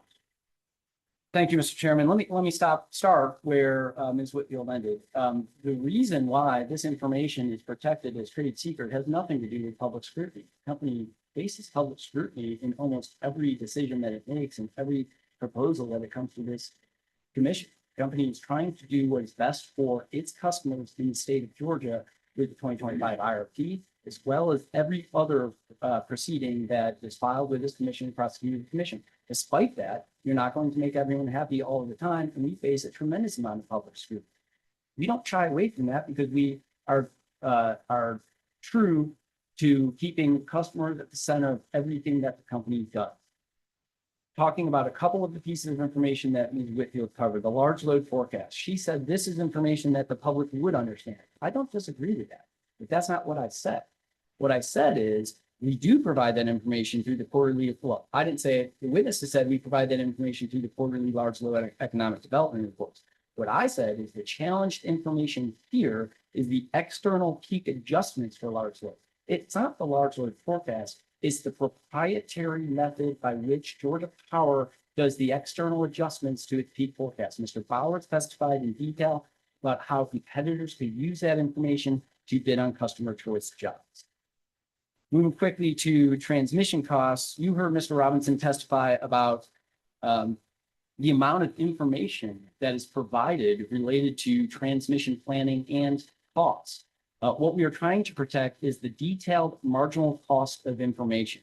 Mr. Robinson clearly testified that you could back calculate that information from project level information. That marginal cost of information is the secret sauce, if you will, that Georgia Power is protecting as trade secret. It's not all transmission costs. A lot of that, I mean, look at trade secret or look at Appendix 3A or Technical Appendix 3. Look at the information provided in the transmission planning section of Georgia Power's IRP. Look at the information that's filed at FERC. Look at the information that's publicly available on OASIS. Georgia Power reveals a tremendous amount of information on transmission planning and transmission costs. What we are trying to protect and defend in this is a challenge to the trade secret nature of the marginal cost of transmission information, which could be used during the bidding process for RFPs, could be used in the bidding process for RFPs for building of the transmission, and can be used by large load customers to compete or to force competition between Georgia and other states in terms of large load economic development projects. Let me end by talking a little bit about the actual legal standard here that Ms. Whitfield was talking about. She asked that you look at the actual legal test in this case, and I think that is a very important thing that we need to do here. Georgia Power's witnesses explained in great detail how disclosure could harm Georgia Power or its customers from disclosure of this information. Ms. Whitfield argued that there is no testimony or evidence of actual harm or a reasonable likelihood of harm, but that is not the test.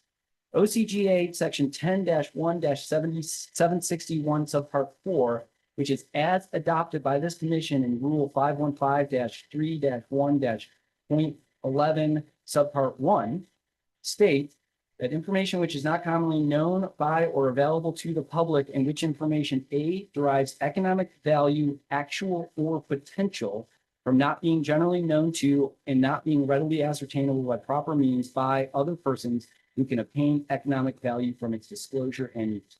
I believe Georgia Power's witnesses have established this standard and met this standard in spades in this proceeding. At the end of the day, for each of the items that have been challenged by GIPL, Georgia Power has established and explained why the information has economic value by not being generally known to others, how others can obtain economic value from disclosure of the information, and how Georgia Power has maintained the secrecy of the information. GIPL has provided no compelling reason why the general public should have access to this information or what they would do with it if they had it. While Georgia Power values transparency as evidenced by the IRPs over the years of how much information is being disclosed by Georgia Power, it values the protection of its economic interests and the economic interests of its customers even more. The book motion should be denied. Thank you. Thank you, Mr. Hewitson. Thank you all for all your patience and time today. Are there any other housekeeping matters to take up at this time? Commissioners, is there anyone that wishes to move the special admin or the decision to a future administrative session date? All right, I'll ask the court reporter at this time to make all exhibits part of the record. We will convene the special administrative session in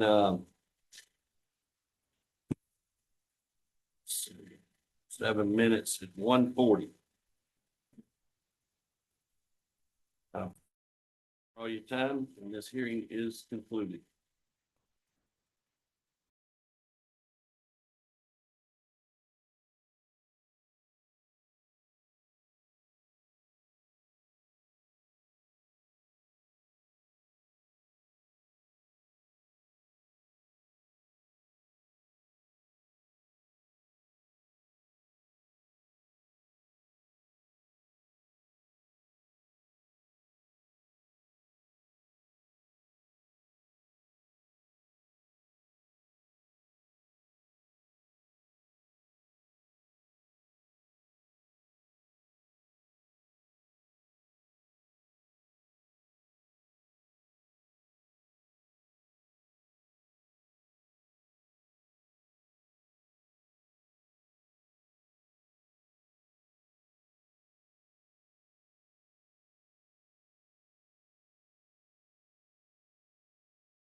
All right, while everyone's taking their seats,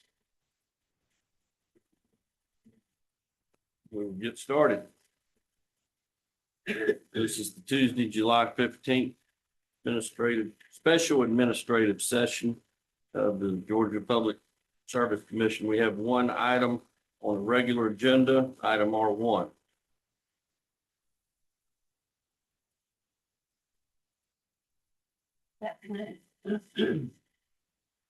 Next, it's on behalf of the advisory today. The special session is to consider Set the microphone, Nancy, please. Thank you. Southern Environmental Law Center on behalf of Georgia Interface Power and Light and South Face Energy Institute, motion to challenge the Georgia Power Training.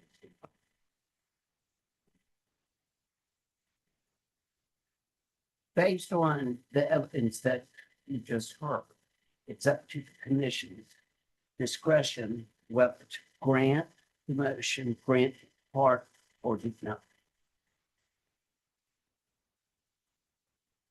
However, one area that the commission, one area commission may wish to closely consider is the total annual revenue requirement for the company's base rate, and it's on page 2 of 14 on exhibit 2A. Total annual revenue requirement is a highly active number. Public disclosure of that number for the company's base case does not provide sufficient detail to reverse engineer information that would be harmful to the company. Revenue requirement is also information that would be to the Georgia Power, to the general public, and provides a baseline of how that our could impact. It is advisory staff's recommendation at this point that at the very least, the commission allow public view of total annual revenue. Thank you. Commissioners, any questions on staff's recommendation? Mr. Chairman, I have a motion. Okay. I move to deny the applicant's motion in its entirety and that staff be given the opportunity before the next base rate case, the next IRP, or major case before the commission to provide this commission with a list of additional things that they would like to see filed as public disclosure by the company filed. That way it would not just apply to one utility, but to other utilities as well. This concludes my motion. I'll second. Heard Commissioner Pridemore's recommendation motion and a second. Any questions? Commissioner, this didn't come up during all this that we've had. It's kind of a surprise if it's the last minute. I need more information. I certainly believe that this has all come up after the integrated resource plan decision was even made. The applicant in this case filed this and had plenty of time to be able to file it before the IRP decision date.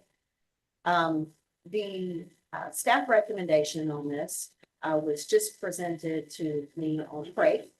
And after review, I think that there might be some things that we would want to see utilities in the state disclose as public disclosure versus trade secret, that I think those need some time and consideration by this commission. But on the merits of the motion that's before us and the applicant's filing, my move is to deny the applicant's motion, which is to deny Southern Environmental Law Center, Georgia Interfaith Power and Light, South Face Energy Institute, and their motion. Would this not be better handled in a rule change if this commission after? Yes, sir.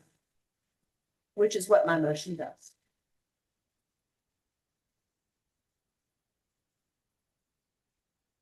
Any other questions?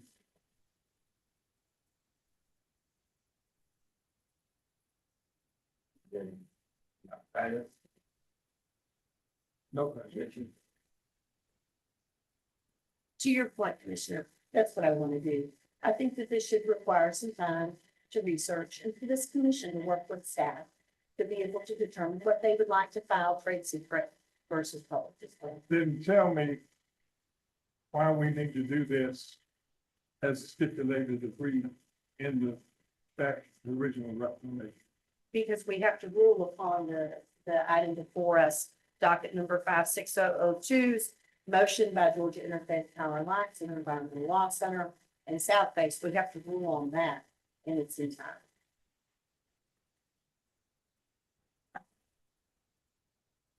We have to deny their motion or accept their Right, motion. right. Staff inserted a modification to the motion.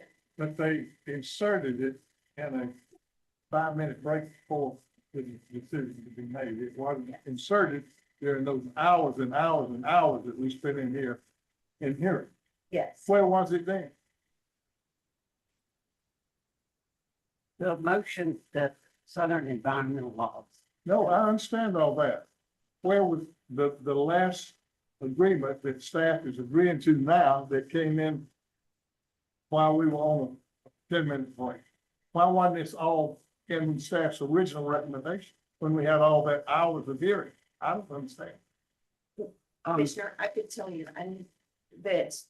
So the format of these special administrative sessions don't include a staff recommendation until you get into the post hearing argument. Except staff recommendation when she was presenting in the last 5 minutes. Yes, Commissioner, but this would be the format by which that would take place, not in the evidentiary hearing, which is completed. Okay. All right, we've got a motion and a second. All in favor of Commissioner Pridemore's motion, say aye. Aye. Aye. Aye. Any opposed? All right, Commissioner Pridemore's motion passes unanimously. Mr. Bond, that would conclude the hearing. Or would there be procedurally another vote? That.